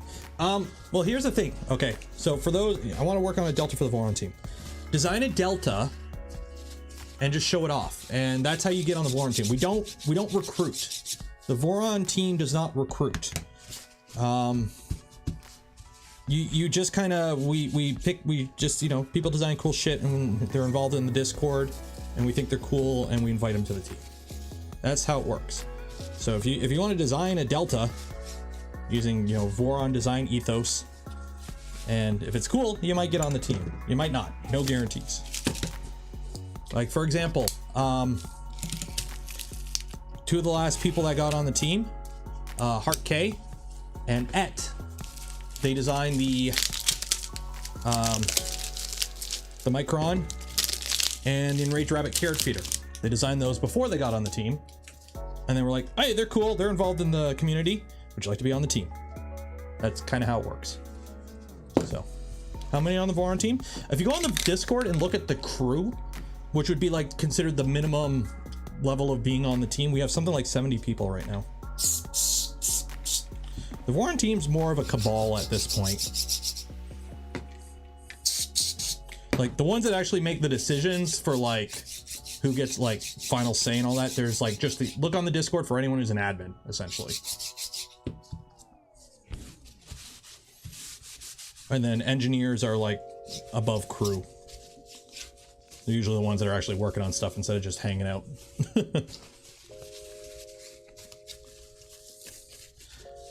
I'm just an admin because I got grandfathered in because I've been around since for like 4+ years at this point. Almost 5 years now. Holy shit. In the garbage. There we go. Okay. So yeah, so if you're wondering what I use to grease my rails, I just use spray-on white lithium grease. It works good enough. It's easy enough. It's quick enough. It lasts long enough. That's usually my go-to for what I use for my rail grease. It's a 3D printer. The only loads on the tool head are the tool head and its motion. You don't need to buy a $50 tube of lube unless you want to have a really good time. Okay. So you go there. You go there.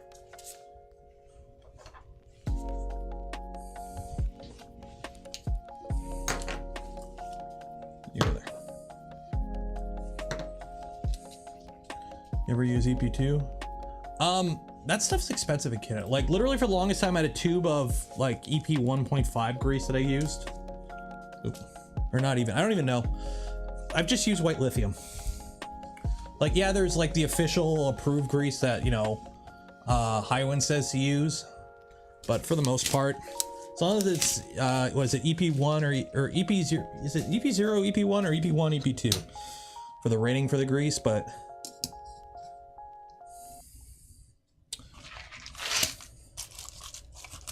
yeah, M310, M310, okay, so, oh, M38, ooh, M38, okay. So you can go in here. 1, 2, 3, 4, 5. And nuts.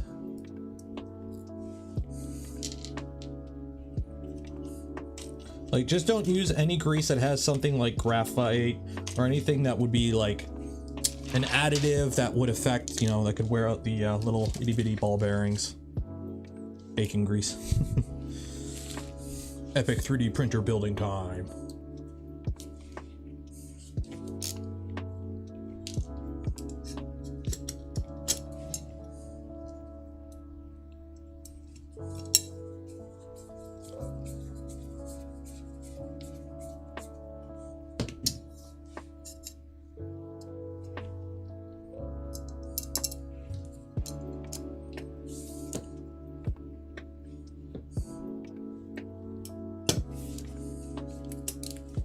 Hops. This isn't a browning. I do have some hops somewhere. That isn't hops more of a cleaning. Hops number 9.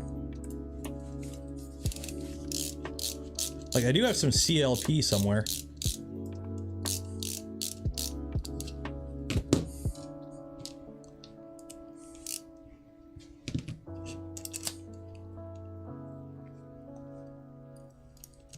Okay, I don't know about you, this lo-fi music is very quiet and very making me sleepy. So we're going to unlo-fi it for a bit.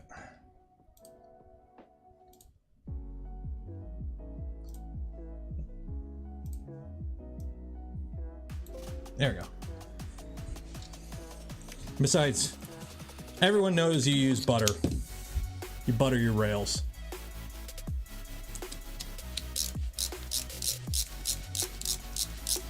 I have mine packed. If you've already got if you already got EP2, just leave it. Just leave it. It's fine.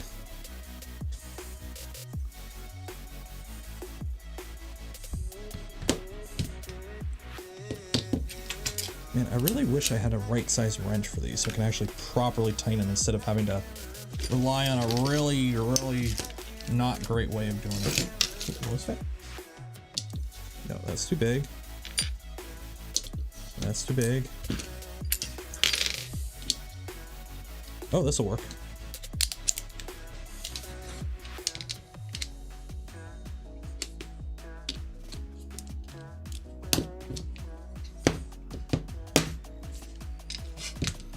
Try and have it sit at the bottom.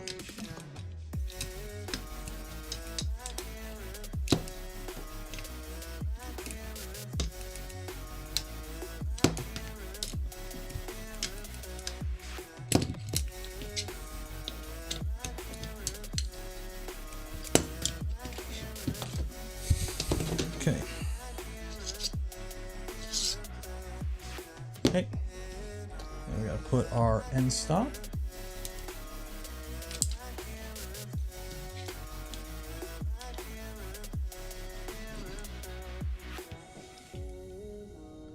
What?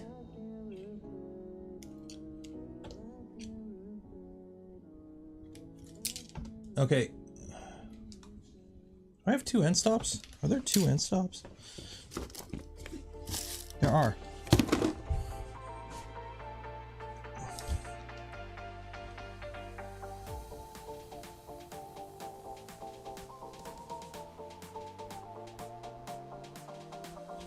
Okay, there are two of these and they're exactly mirrored. Okay.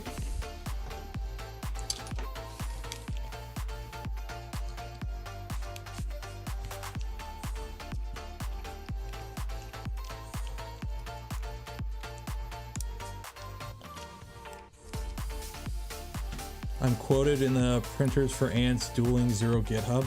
Seriously? Let's check this out.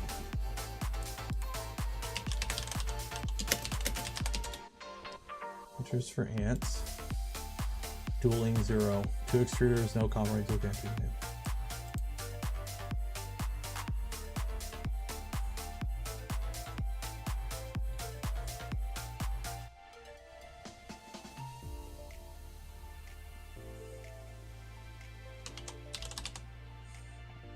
Sure, you can't print more than 2 colors like a multi-material, but everything engineering is rather than no material sucks. Okay, there's no right way to do it. So either you spend time, money, or waste. No matter what you do, you're going to be dealing with it. Hey, there I am. That's true. Multi-material, there is no perfect solution to multi-material. You just kind of get what you get. Where is this printer going to live? It might take over the corner here, where the switch wire is. I might put it here where the switch wire is, because I don't use the switch wire anymore. Have I heard about the Odroid HE Plus? No, I'm not big into phones. Speaking of controllers, I've heard some not great things. I'm not going to really get into it until like I get full confirmation about some things.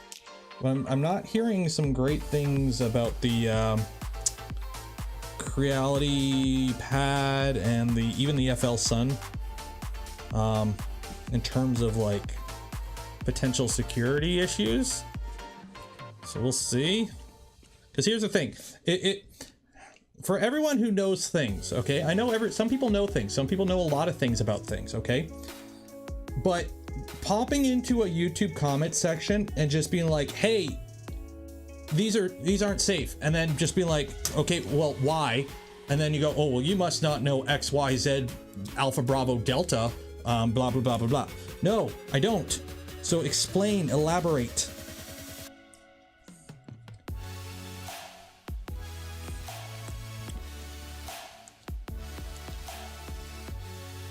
What do I think about the Rat Rig V-Mini? I got one. It's a nice little printer.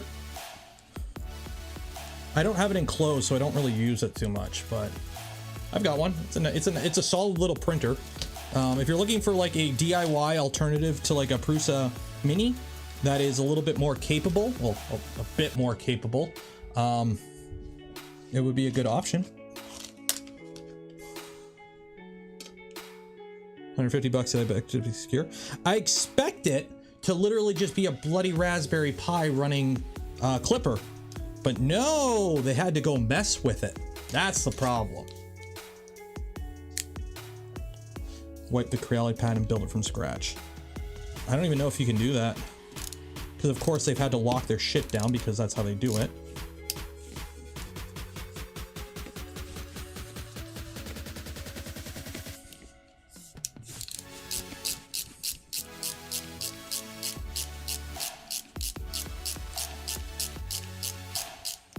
But I'm not going to get too far into it because I'm waiting on confirmation of everything and actual like legit documentation to verify, because some random person on the internet going, dude, bro, trust me, I've done my research isn't me doing my research. So, and I've heard it from multiple people now. So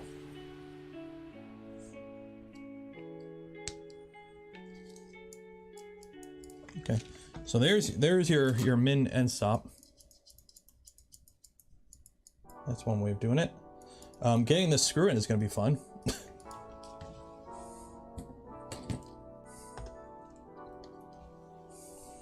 Or actually, no, those use nuts.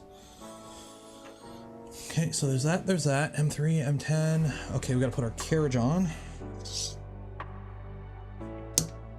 And that uses countersunk M36. Okay.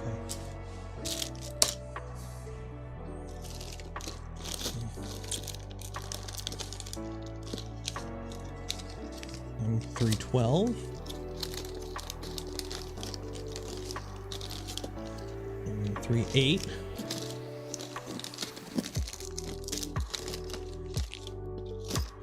Countersunk M36, where are you? M36, countersunk, there we go.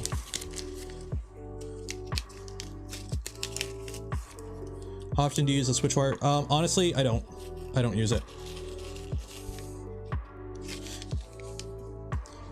I don't do multi-material. I'm not one of the, I've done multi-material prints. Don't get me wrong.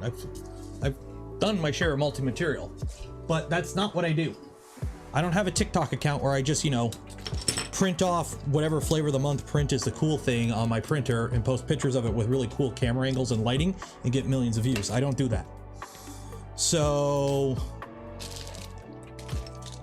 yeah, I don't sell prints. Anything I print for is for myself, and I don't print those kind of prints usually. So I just don't get a lot of use out of it because it's not something I use a lot. I've used it, but in terms of my like normal workflow operation of things I do, it's not that. Maybe I should, but I like doing what I like to do.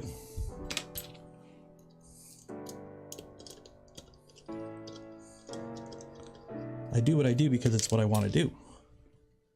Downfall of society. Here's the thing. I have a TikTok. Okay. There is a Nero 3DP. I think it's still Nero 3DP because it was before I switched to Nero 3D. I have a TikTok. I've got like a TikTok with like 1.5 million views, one with almost 1 million. TikTok is a complete waste of my time. It makes 0 sense for me to have a TikTok. Like, I've got millions of views on TikTok and it's been literally a waste of my time because you don't make any money. Now, for people like Uncle Jesse, Joel, it makes sense for them to have a TikTok because they use their TikTok to sell stuff essentially. Uncle Jesse is big on that, right? He uses his TikTok to get people to go to his store to buy the prints. That is a perfectly valid reason for him to use TikTok, right? It's a storefront for him. But for me, I don't have anything to sell. So I did TikTok for a while. I tried it out. I played the game. It basically did absolutely nothing in the gross of my YouTube channel, which is, you know, how I live because, you know, this is my job. So after that, I was like, yeah, not worth it. So I stopped doing it. Because likes and follows don't mean shit on TikTok because people just scroll their homepage. So it doesn't matter if they like or follow. It doesn't matter. It's zero conversion. It's pointless. I have TikTok. I don't have the app. I use the desktop app, which I don't know if that's any safer, but that's what I use for TikTok. I don't have it on my phones.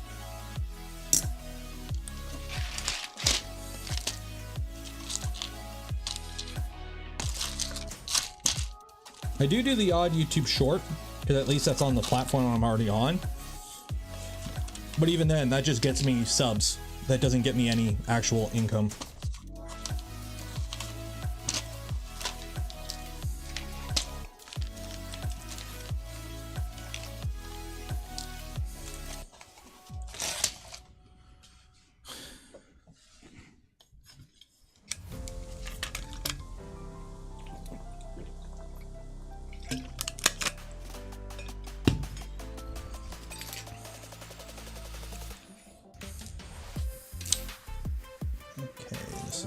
Side.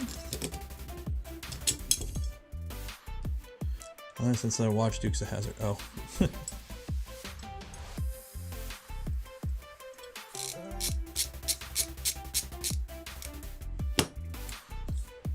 I know all the major Western government organizations prevent the use of TikTok.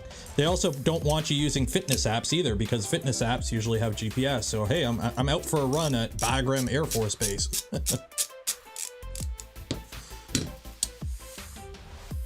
Yeah, I do the odd shorts. Honestly, I don't like doing them because it's bloody vertical video, and I think vertical video is horrible. But it is what it is.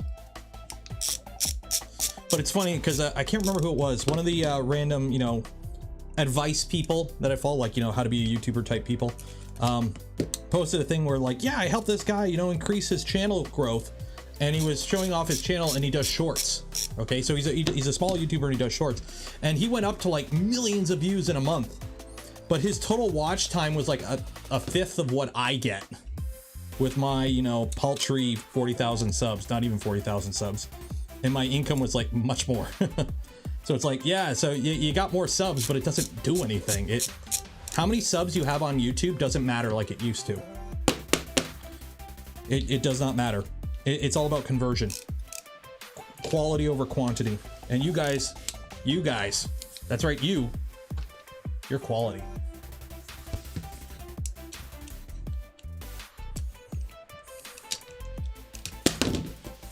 I'd rather go live to 300 people than have a video get 10,000 views. I enjoy it more, and it works out better for me. Yes, you.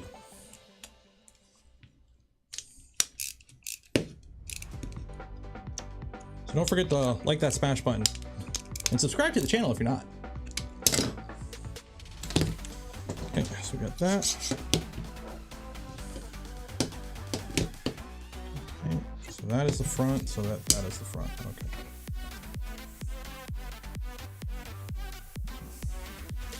Where did I put those M36s? Shit. Uh-oh. Did I put them back?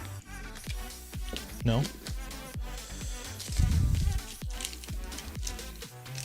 Uh-oh. Where did I put the M36s, people? No. No. Those are fuses. Why do I have fuses? M36s, where are you? Uh-oh. Put in my pockets.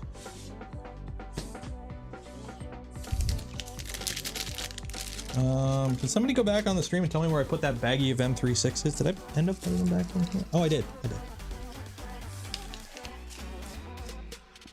No apron on the Only Benchy shop. They don't have an apron. That's the problem. And I've looked. I'm trying to find somebody to do aprons. The problem is nobody does it on demand that I can find. Everyone that would do custom aprons, I would have to like buy like 100 aprons and like keep them here and sell them out of my house, which I don't want to deal with that shit. That's why I use the Stream Elements store.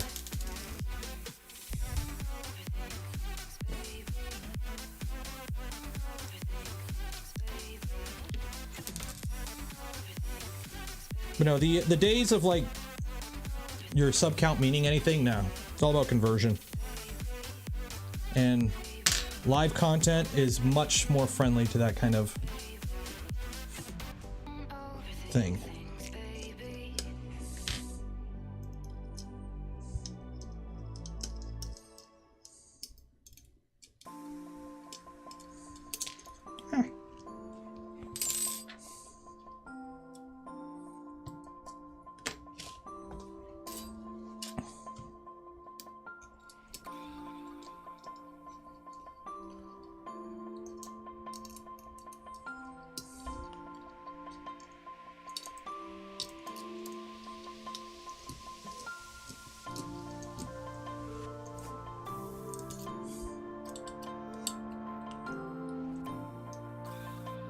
Good for it's solid to do warehousing for aprons. Oh, David, if you're there and you're down for it. I'm waiting on them to do ABS and ASA so we can have some fun colors, but okay.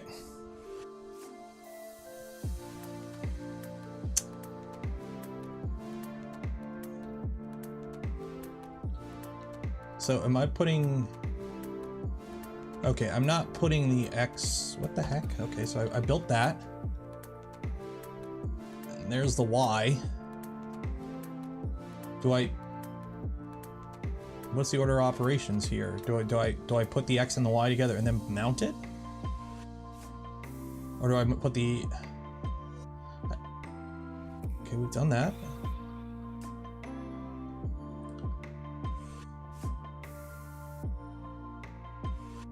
Okay, put it to the frame. Okay, so we're putting on the frame. So M4 10s and M4 flange. Okay, so we are mounting it.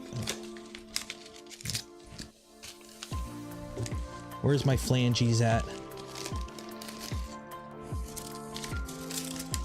Okay, I think this is too small.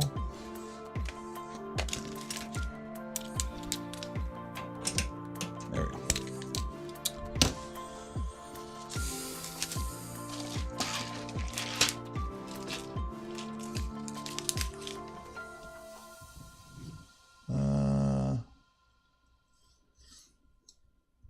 $185 for an apron. Dude, I paid $40 for this on Amazon. It's literally Adam Savage's apron before he went and built his own. It was the one he wore before he went and made his own. You can find it on Amazon for like $40.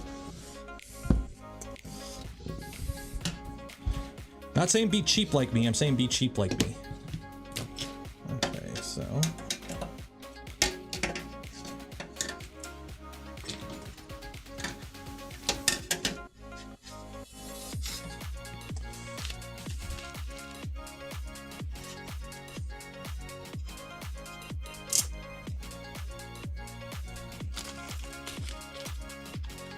It's canvas. It's canvas. It's not a leather apron. It is not a leather apron, regardless of what some people seem to think it is. It is not.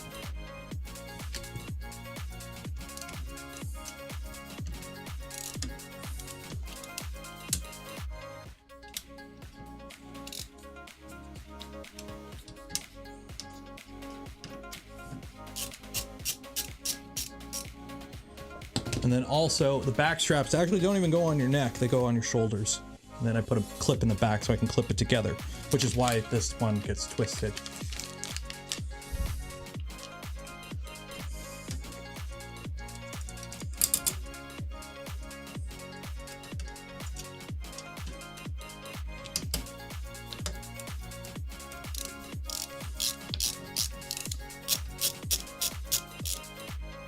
This right here, this being knurled and doing this, I've never done this on a screwdriver before. It is so nice to do.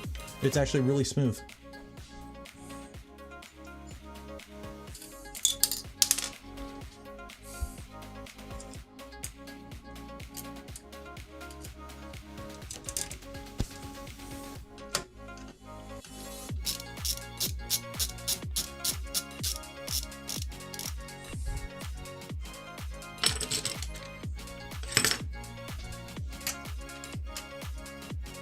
Wait, no, it's this one.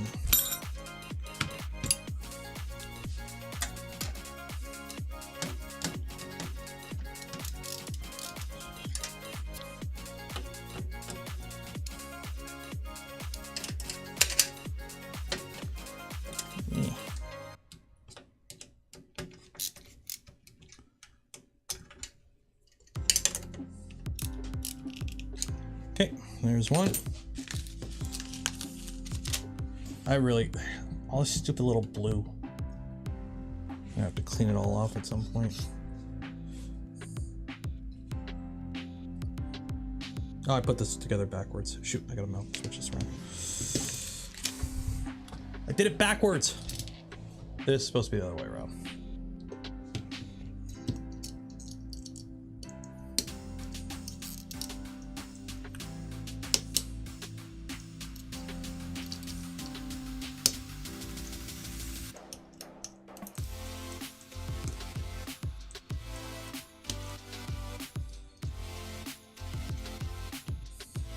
What time are we at right now? 104? Okay.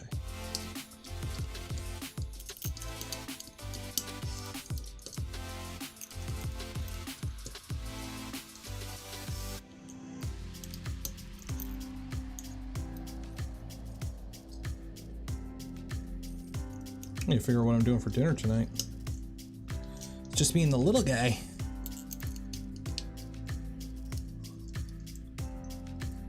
Massive wood pallet full of tanned and treated leather and sheep hides, refurbished a couple of chairs, that apron is next. Nice. That's something I never got into. Like, I still need to figure out how to sew for the I gotta do. So I'll have, if all goes well, I'll have all, or at least enough of the rigid parts of the Mandalorian armor done this week to wear the costume and like be photo good for like from a few angles. But I still have a bunch of stuff to do in terms of like the soft stuff that I need to actually like sew and do some weathering on and whatnot. So that unfortunately is like still needs to be done, but I'll have most of the rigid. So like the shin guards, I don't know if I'm going to do the rear part of the shin guards just for comfortability. We'll see how just having the fronts works, but yeah. DB3D, hello.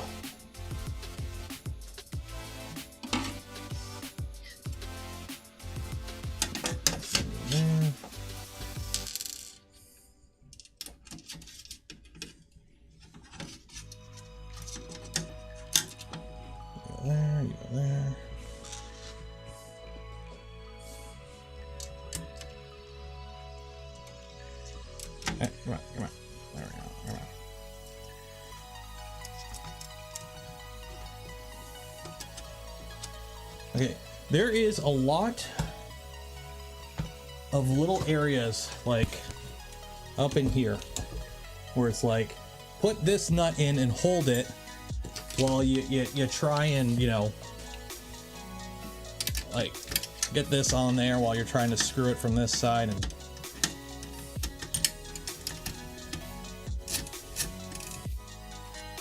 that's annoying. There is a lot of that kind of thing with this build.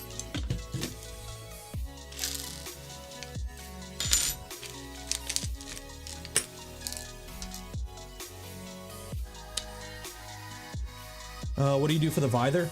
Okay, so here's the thing. The build I'm doing for Calvin is literally like a quick and dirty build because one, he's 4.5 and he's gonna grow out of it in like 3 months anyways. So it's all gonna be PLA, belt sanded down. Like I'm doing it as quick and dirty as possible and as cheap as possible. But in terms of the visor, you have to think of it this way. It's a kid on Halloween. You don't want it like tinted. So I might just get some like black mesh, like, and just, or not even, I might not even bother with a visor, honestly, because he's a little kid. He needs to be able to see. Like, he already runs into everything as is. Putting a visor on his face probably doesn't help. So.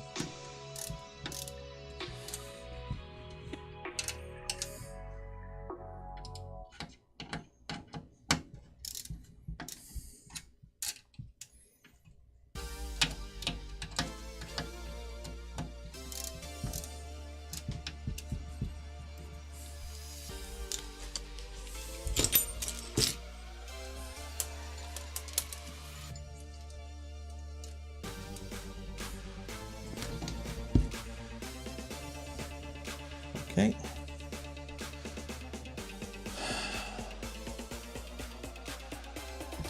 So now we've got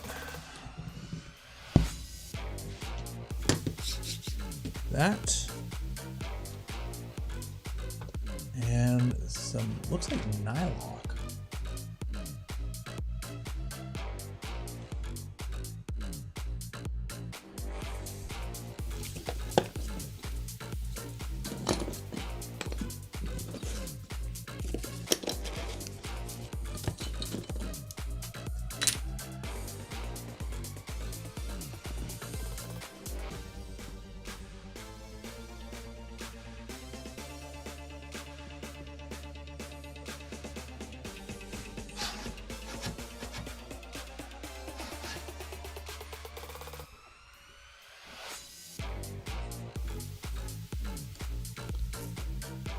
What time does the stream start? 11 a.m.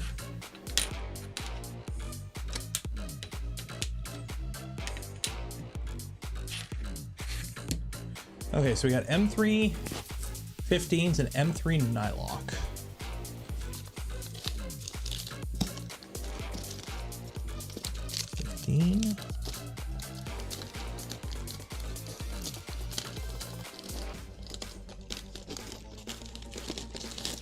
Three Nylock.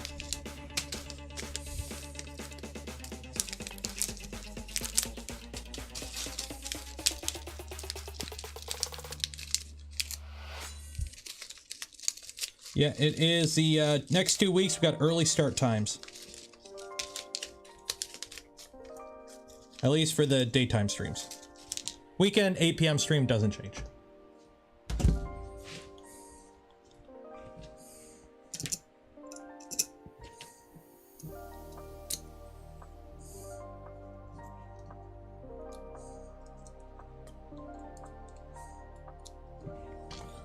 That is a lot of extra screw on the back of this. Yeah, it's M3 15 and a Nylock.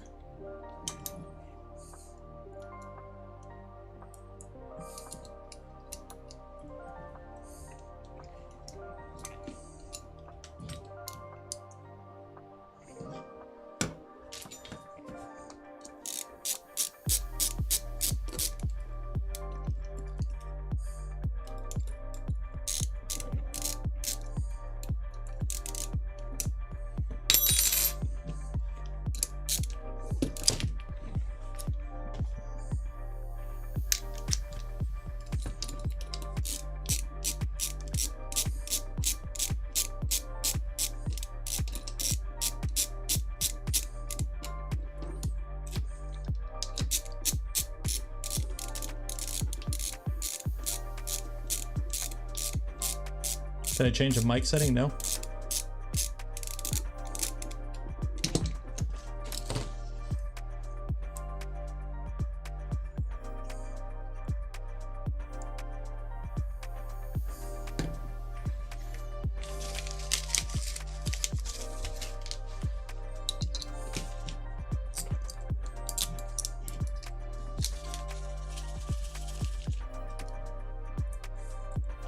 Any plans on building an ANX K3?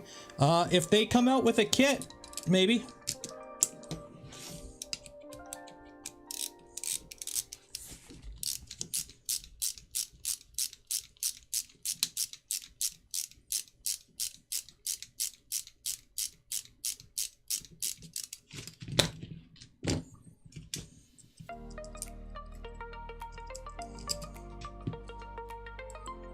No, wait, no, wrong way around. Gotta flip that around.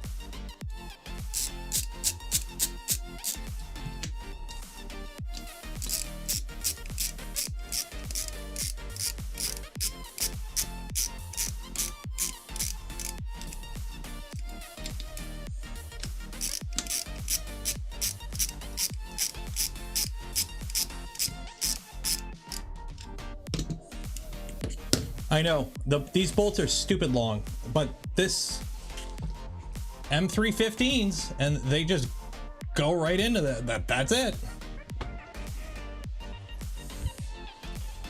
Like, it could be simple as like, you know, oh, we're just reusing the same screw, but it's what it is.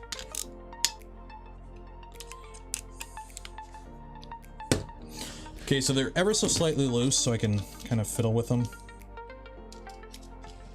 And then M312s, washer, nylock. So I need that. So M312s now.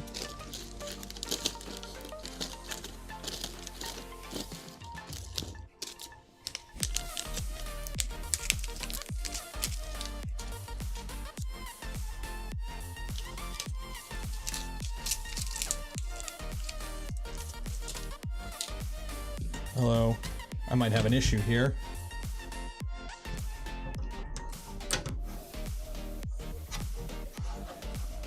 Yeah, this ain't gonna work. How am I gonna get these in?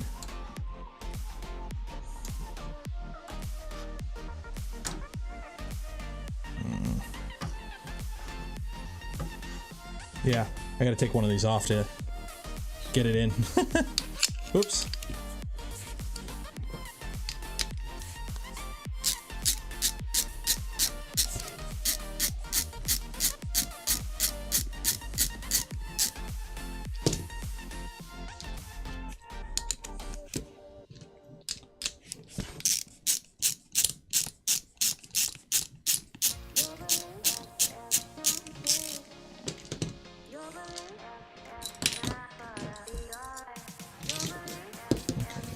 That there, okay.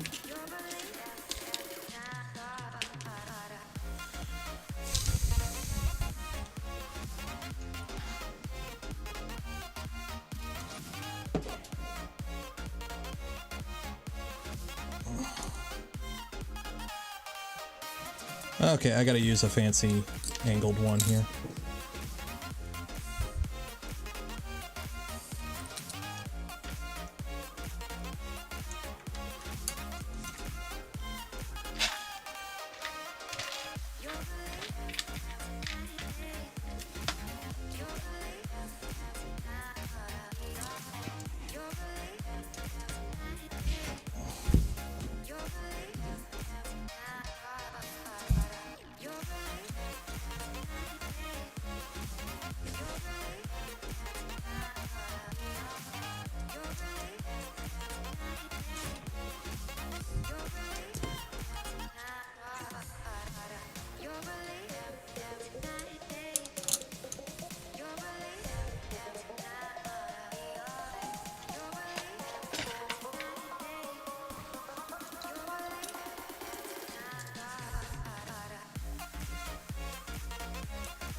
Actually, I don't even think you can see anything on this camera angle either. There we go.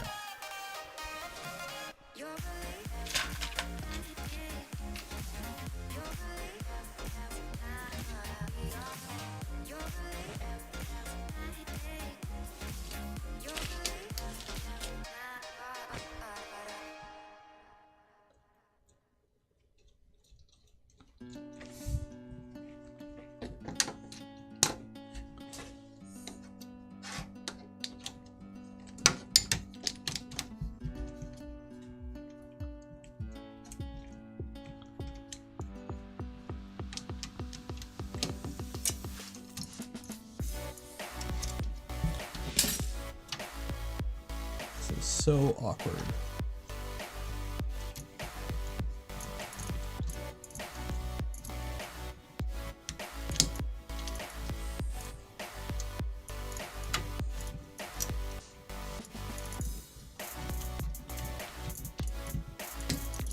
Okay, so they're not super tight, so I still have a little bit of wiggle when I go to line it all up.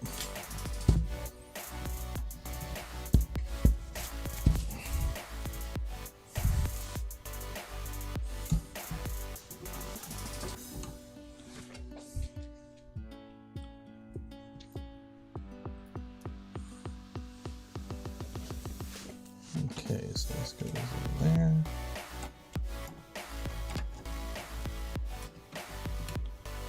Get in your hole. There you go.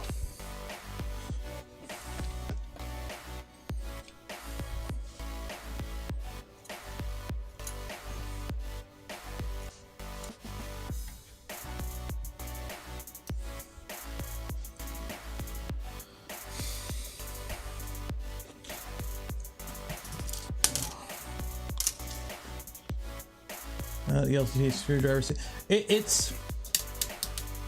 seems to be a very good electronic screwdriver. So small screws, a bunch of different random things. Not like it's not a construction site screwdriver.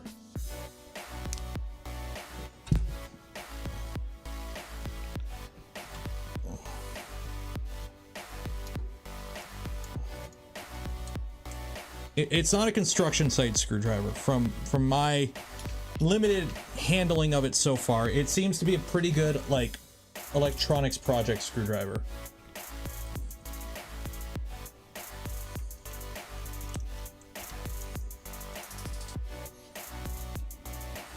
Stream freeze. Hello. I haven't dropped any bits. Nope, no drop frames.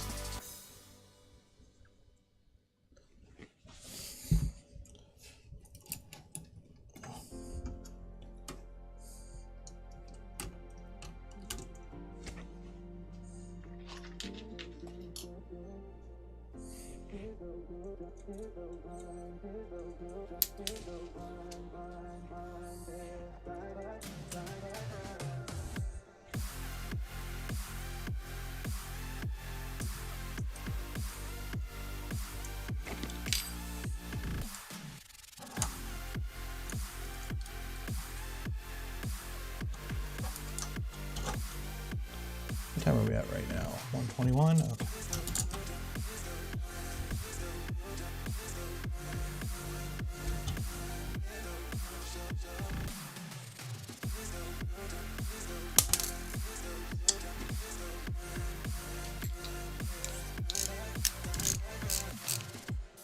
Linus was in here and dropped some frames. That's because Linus drops stuff.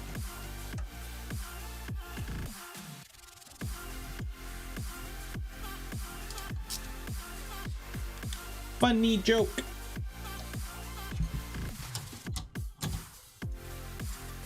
I will say, working on a metal printer with this, you can definitely feel the magnetism in the bit on this. That's for sure. That is for sure.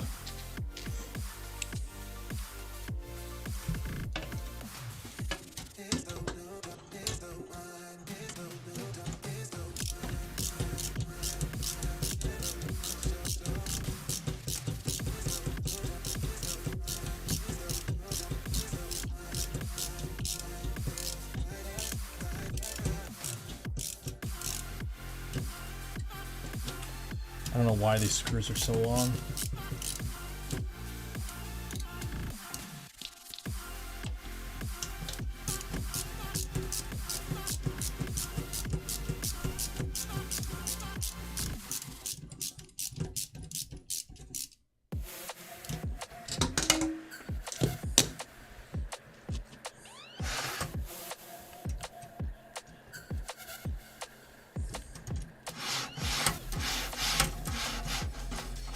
Okay, now I gotta tighten these up. I really wish I had a socket for this.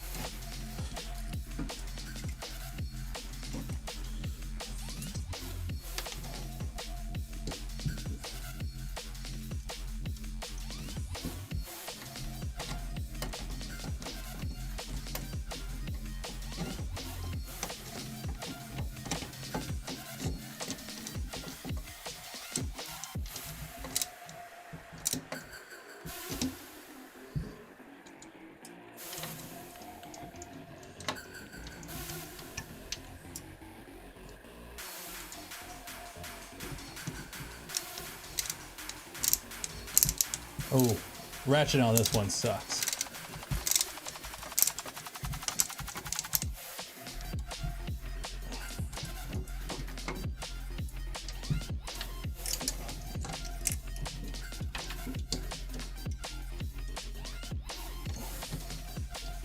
Getting hand cramps doing this.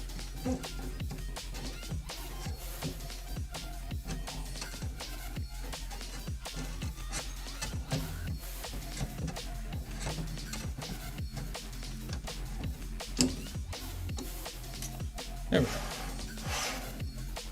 So, fun fact.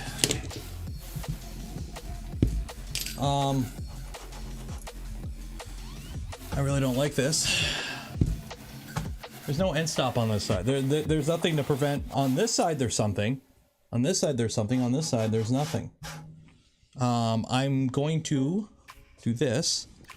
It doesn't say to do this, but I'm going to put the other side one on. I don't see anything about it saying to do that on this side. Push the Y-mins. Attach one microstop. Oh, okay, so it does say to put the other one on. It just says no micro switch. It's just the wording's kind of. It should be something like install both, but only put a micro switch on one. Okay, that makes a little bit more sense. Like, I got nothing to stop me from flying off the rails on this side. What the heck? I guess that's why there's two of them. And why did you put the end stop holes in both?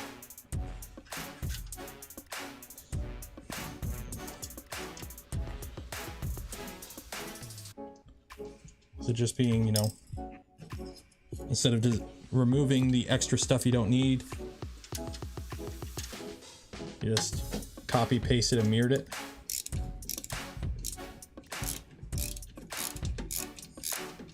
Is there a benefit to making a printer that's robust? Yeah. The more robust your printer is, the less weeble wobbles it has, the less input shaper has to work if you're running it and firmware that has input shaper. Yeah, you always want to build the most rigid printer you can within reason.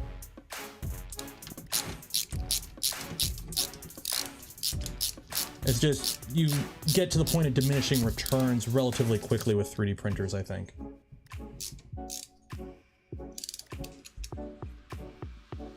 Like, people tend to overbuild when they don't really need to.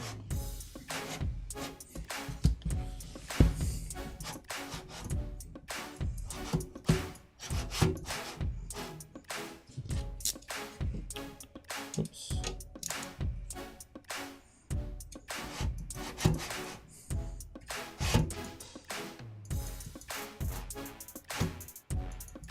There we go.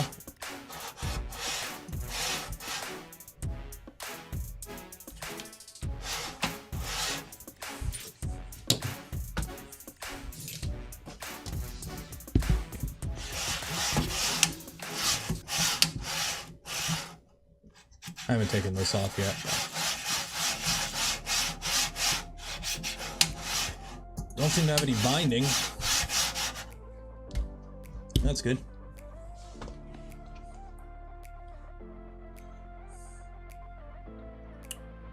Alright, so we've done that, we've done that, we've done that. Check smooth this. Okay, it's pretty smooth. Okay, actions. We got the tool head now. Follow steps for the extruder carriage, leave the pancake E-stepper. What time is that? We are at 1:30. Okay, so let's put this together.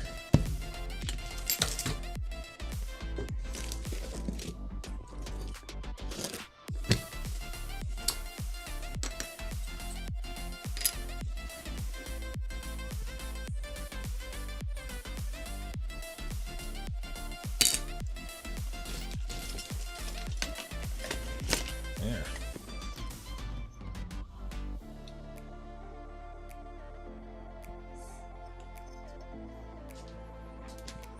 Okay.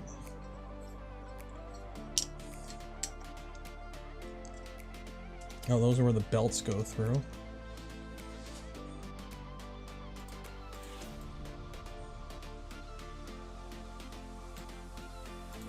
Okay, let's see. So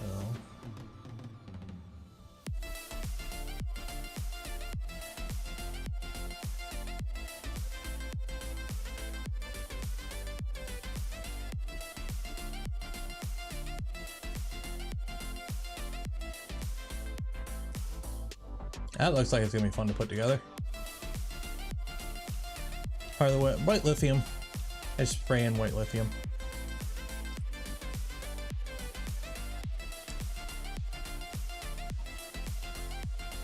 Okay, so we need some standoffs.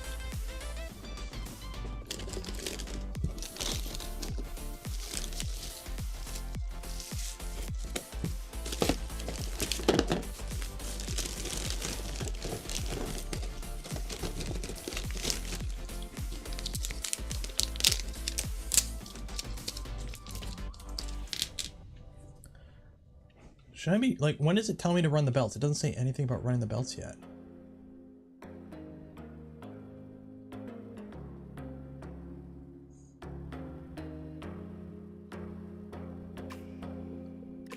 So M3, 5, washer 3. What do you mean washer 3? Oh, there's a washer. I'm like, what do you mean washer 3? And it's like 1, 2, 3 washers. Yeah.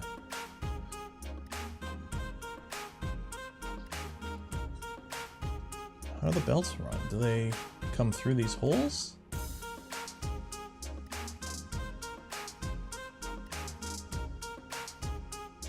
No, the belts don't go through the holes.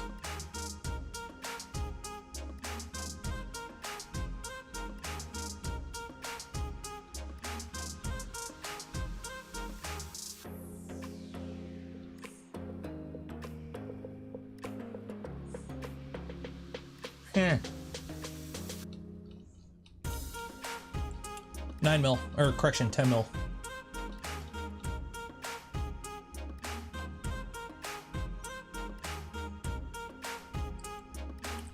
Yeah, I'm not sure.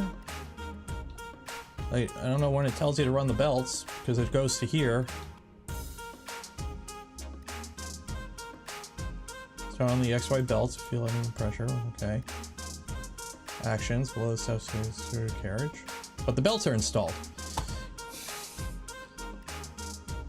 If you're going to show pictures in a step-by-step method, don't show pictures from further in the construction.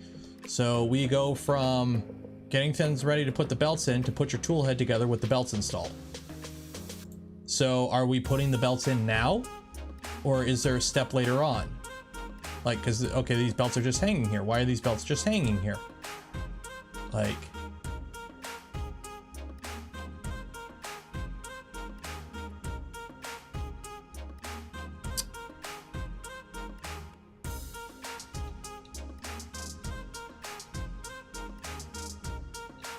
Okay, here's belts. Okay, so if belting is way down here, okay.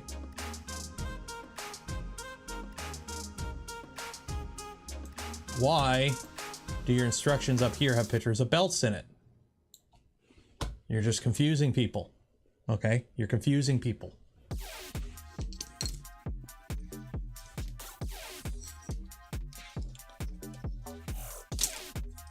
You gotta...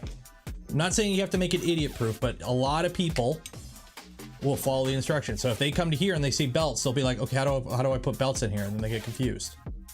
So yeah. Snapmaker has a new... Who actually buys Snapmakers?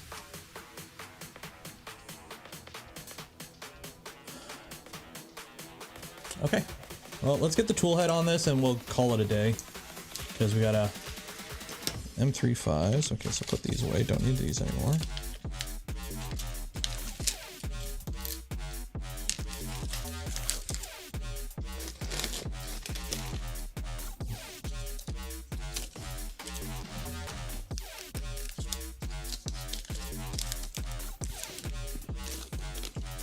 Okay, so M315.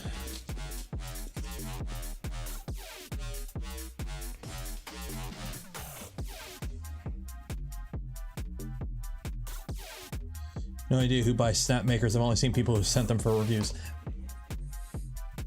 They're expensive. They're expensive. I don't think they're worth it. They're not fast. Quality is meh. They're very much like a master of, or a, I don't know. Like, how's the anchor mate coming along, eh? That thing, all hype for that thing just kind of died. Because everyone's like, oh, it's a bed flinger. It's a fast bed flinger. Now we have, you know, BQ throwing, you know, clipper on a generic V-wheel bed flinger and calling it the next big thing. Hopefully they don't have any open ports back door into your network like everyone else who's installing clipper on stuff. Okay, so you go on here. You go on here. You go on here. And you go on here.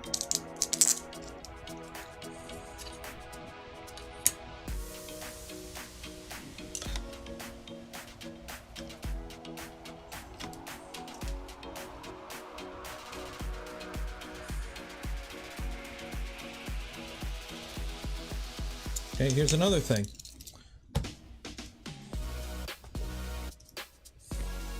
You got,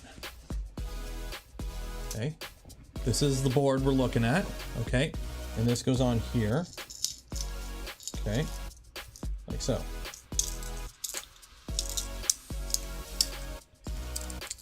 If the holes decide to actually line up for once in their life.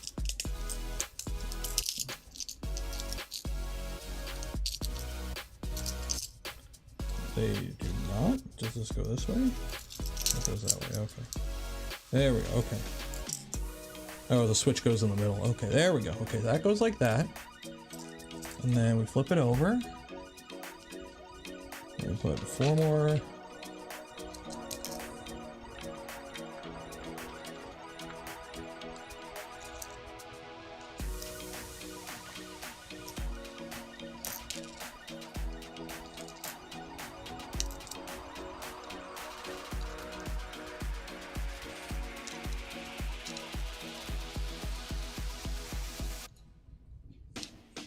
This just seems very weird.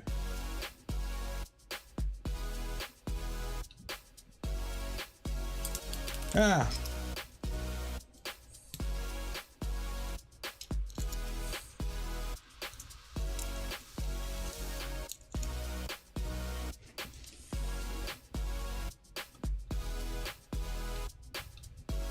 Oh wait, no, there's no screw on the bottom. This is okay.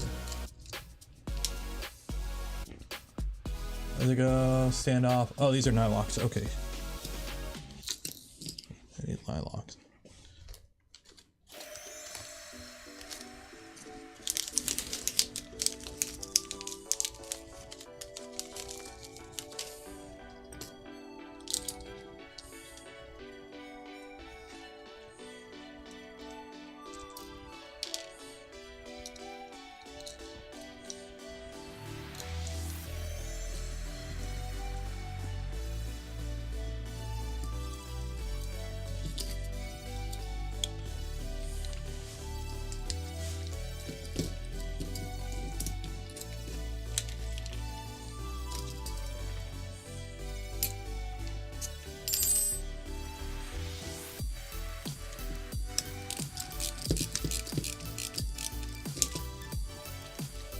Okay, I'm just putting this together loosey-goosey, because I got a feeling I'm going to be taking this whole bloody thing apart to put the belts in later.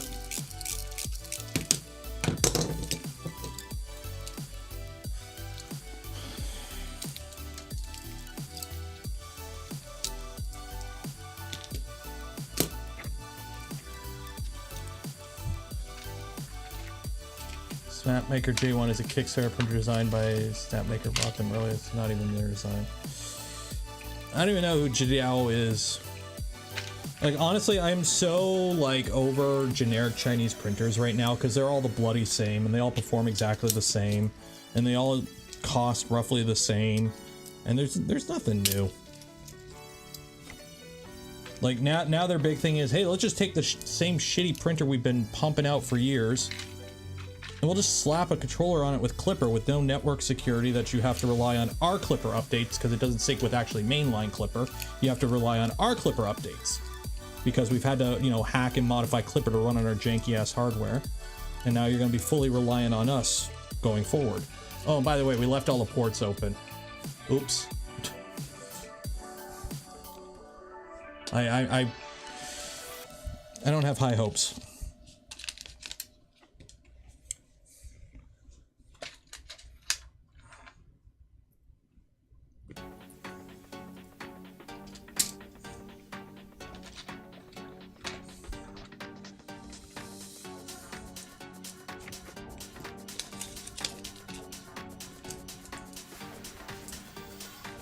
Still like your SVO6? The SVO6 is a cheap Chinese printer, but it works pretty good. Nothing wrong with a cheap printer that works good. I've got nothing against cheap printers that work good. It's just when they try to be what they're not.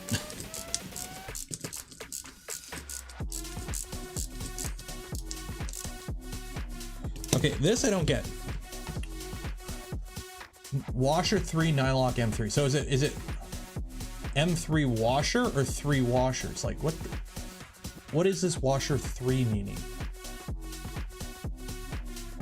I'm assuming M3 washer. There are actual standards for how you call out the naming of things.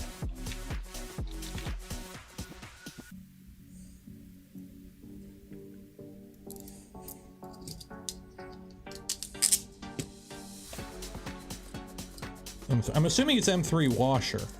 It's just washer 3. The nomenclature ain't right.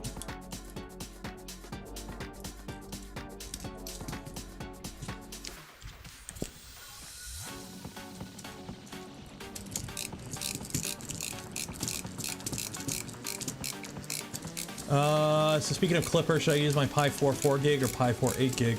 Doesn't matter. Use the 4 gig, save the 8 gig for something else. Clipper runs fine on a Pi 0. Pi 02, sorry. Okay, so that's that. Nylock M3, washer M3. What? Nylock M3, washer M3. This screws into the carriage. Nylock M3, washer M3. That screws into the carriage.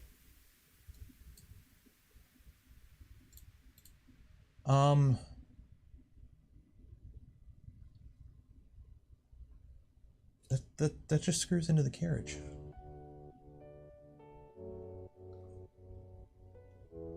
Okay, this is wrong.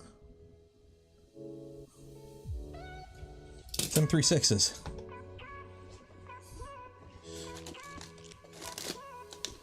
At least I think it's M36s. I'll see in a second.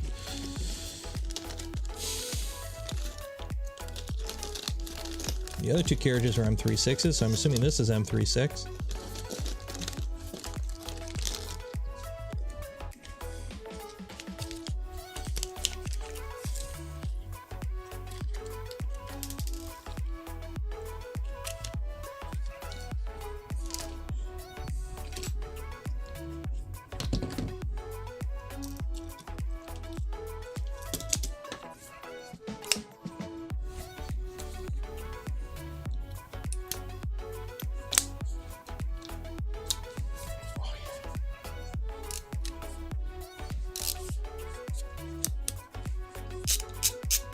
Steel frames.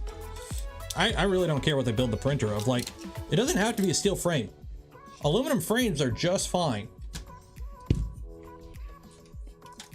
It's a 3D printer.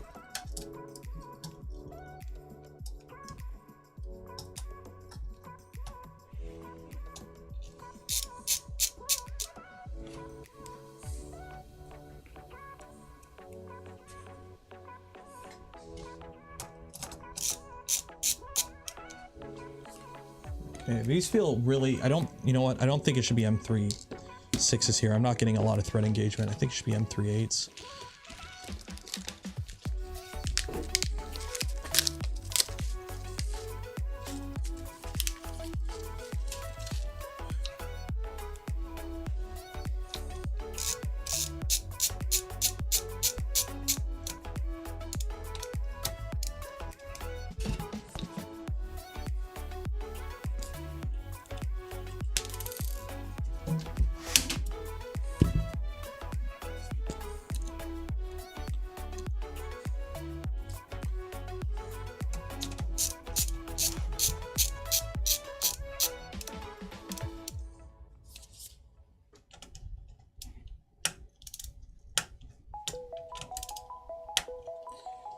Okay, these countersunk screws do not have the best heads in them. They have actually horrible heads that aren't the right size. They're like, they're not the spec size heads for these size of screw.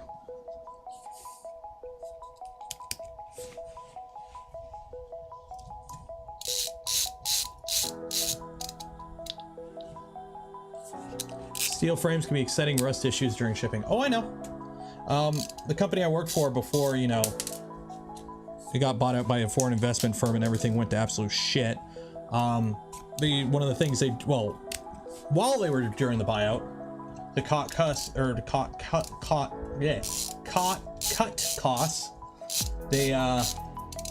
we would get molds built in China shipped over, and they would come from Shenzhen. And if you ordered them during like the summer, by the time they showed up, it would be a hot mess because the entire box that the mold came in would be filled with mold. Not like not the MOLD injection mold, like MOULD, because of all the humidity and shit. So you'd have to take the mold out of the box, take the mold out of the moldy box, and then you'd have to like take the box outside and burn it because it was just filled with fuzzy wuzzy mold. The finest Chinese pine from Shenzhen.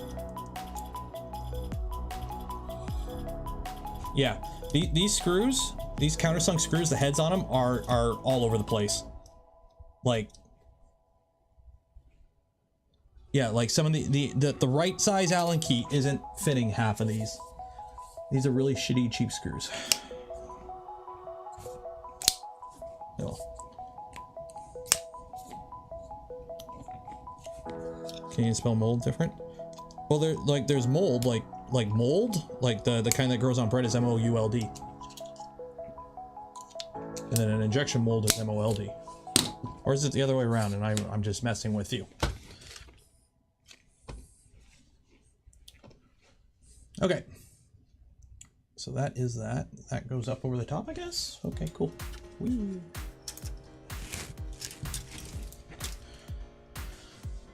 Cool. I think we're gonna end it there. Left trigger cap. Let's put the trigger cap on. Because do I even have a trigger cap? Did I print a trigger cap? I did print a trigger cap.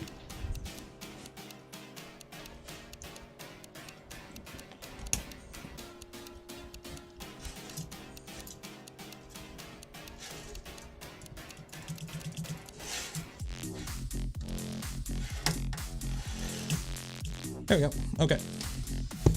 So yeah, I think we're gonna call it there because we're getting dangerously close to the oh shit, I gotta go pick up the kid at school time.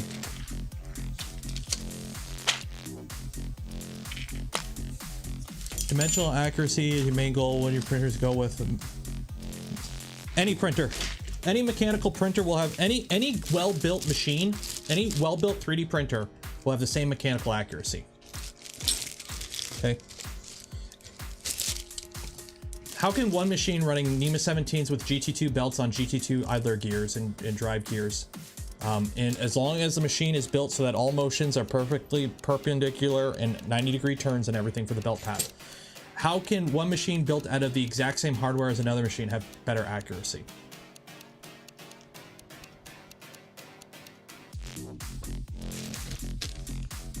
Now, you can obviously tune slicer settings and flow settings and better extruders, will have more control over flow and whatnot. But in terms of the XY motion of the machine, how does one machine built with the same hardware, as long as they're both built good, have better accuracy than another machine?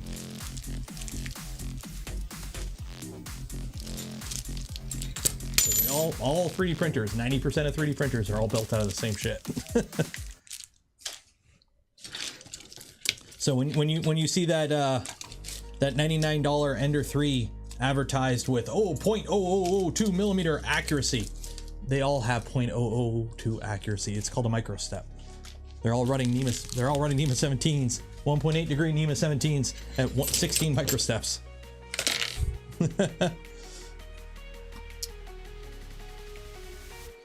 Shout out, thanks for helping me get Clipper on my KPS3. Nice. Bigger number, better printer. Remember that. Bigger number, better printer. The Prusa XL XL in Roman numeral is a big number. More than Ender 3, more than 3 in Ender 3. Therefore, Prusa XL better printer, right? Like the X1 Carbon, that's an okay printer because it's only one. There's only one X in X1 Carbon. Although actually that's 11. So that's 11 printers. So that's an okay printer. V2, that's a horrible printer. It's only 2. Bigger number, better printer.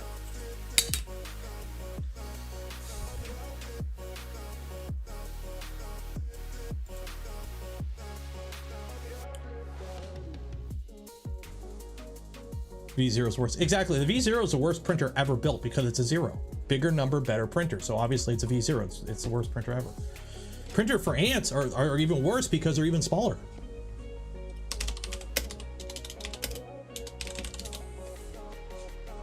Trent doesn't even have a number. Exactly. Okay, so every stream we give away a spool filament from Polymaker. So shout out to Polymaker. You get until, I'll give you to 1:55. So you got 5 minutes to enter, and then we're going to do the draw, and then we're going to end the stream. So if you want your chance to win, enter for your chance at link in the description. Hopefully I've had it open. Yeah, it's been open. Okay, so go enter. And then also, while you're down there, don't forget to like that smash button. If you want to help the support channel, content I create, things I do, links in the description as well. If you want to just buy some Polymaker filament, because hey, it's good filament.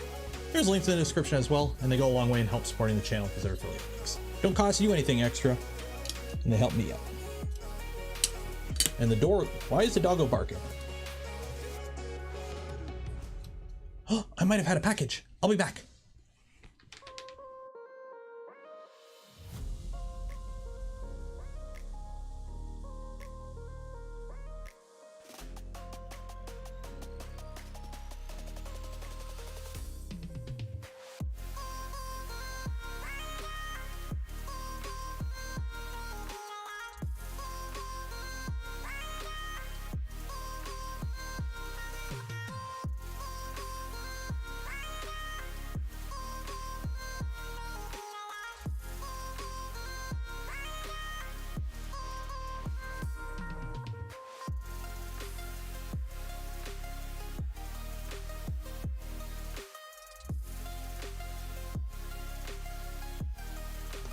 No, he's just barking at nothing.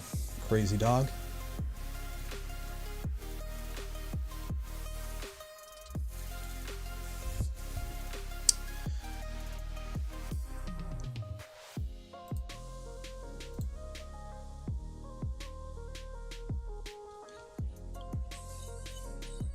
Needs a camera. I do need to set up the home security stuff. I've got stuff for it, I just haven't gotten around to doing it. So yeah, initial impressions of the LTT store screwdriver. It's a pretty good screwdriver. I like this. It's really nice and handy. It should help me from losing bits. The ratcheting is oh so satisfying noise, but also a little bit of knurl there. We're doing that, and also the very light ratchet is nice when you're actually screwing parts into plastic. Where normally on like a more heavy duty screwdriver, you don't get enough force to actually activate the ratchet. Is it worth $70? If money's no, if you take the money out of the equation, it's a good screwdriver. Is it worth $70? That depends on you. Noise is pretty, I like it. It's satisfying. I worked in a tool shop. I like mechanical action noises. So.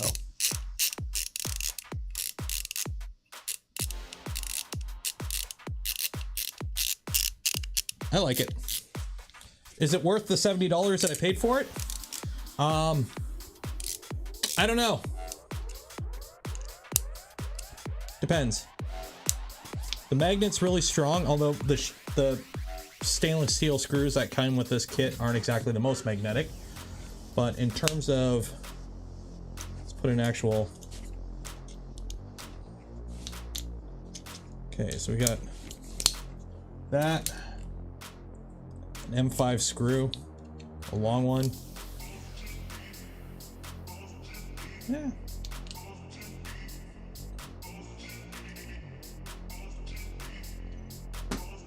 Yeah, it's not bad. Is it worth it knowing you're supporting LCT? Meh. It's good hardware. I don't care who made it. I enjoy the content. Who cares? Can I do the little... How's the weight balance for flips? Yeah. Not bad. Okay, so we're going to do the draw. So every stream we give away some filament from Polymaker. If you have not entered, you'll have another chance on Friday. Close. Create a spreadsheet. Create. And then if you do win, you'll get an email from me after the stream ends with a little form you got to fill out from Polymaker. I don't see any of the information on that form, okay? I don't want to know where you live. I don't care where you live. You can live wherever you want. But that little form goes straight to Polymaker. You pick out your filament too. You get to pick out your filament, okay? Hopefully you make the right choice. Get yourself some good ABS or ASA, some nylon or something fancy like that. Actually, I don't know if there's limitations on what you can pick. But either way, you get to pick. Whatever you get to pick your choice of, you get to pick your choice of. I live in a van down by the river.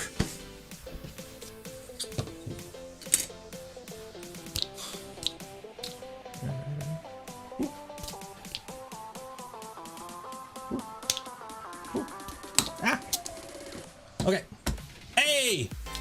How many letters are in LTT? There's 3 letters in LTT. Store has 5 letters. Give me a number between 3 and 8. 3 and 8. Between 3 and 8. I think Techovsky's jumped the gun there. Same with Crystal. 7. 7 seems to be it. 1, 2, 3, 4, 5, 6, 7. Gotta pay attention because I'll throw curves on it. Cool. Let's spin. Big winner, big winner, big winner. Chicken dinner? I might do chicken for dinner. Should do chicken for dinner. When I did chicken yesterday. Philip Scalic. I probably mispronounced that. Oh, uh-oh. Philip. There are 3 people named Philip spelled that way. Different last names and entered at different times though, so. Cool. Congratulations, Philip. You'll get an email from me after the stream ends. Fill out your form. Get yourself some filament from Polymaker. There we go. Everyone golf claps in chat. Golf claps in chat.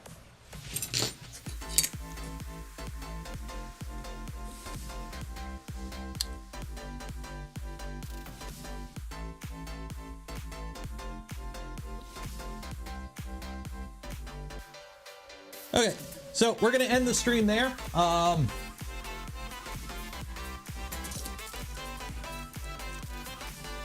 still have an orange creamsicle sucker from Slice when I bought Mosquito.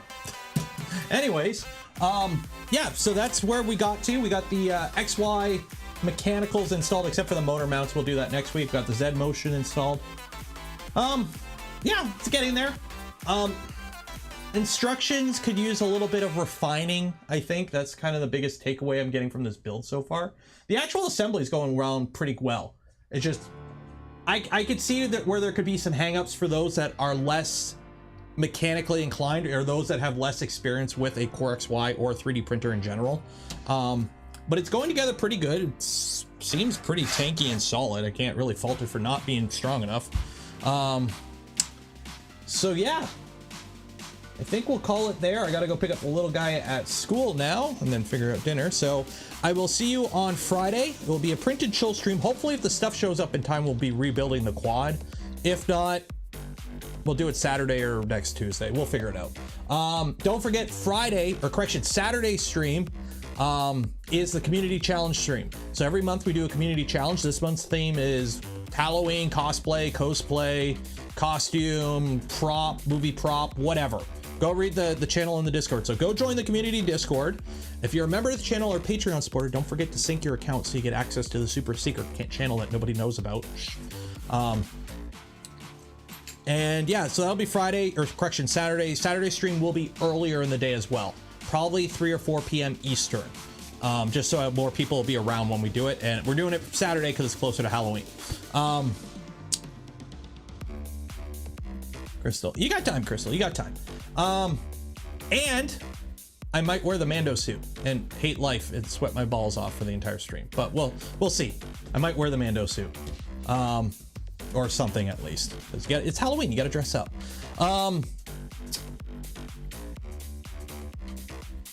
Might make an interactive contest during the stream too. We'll see. We might do an interactive contest during the stream. So yeah, I will see you Friday. There should be a video out Saturday as well, if all goes well. I think we're done there. Shout out to Polymaker for the spool of filament we gave away. Shout out to SecKit for sending this kit over to build. Again, words and opinions of my own. Haven't been painting anything. Blah blah blah. You know the YouTube spiel. Yeah, we're gonna call it there. For those that donate to the channel or became members of the channel, or gifted memberships to others, I thank you. I would not be able to do the things I do, create the content I create, without your continued support.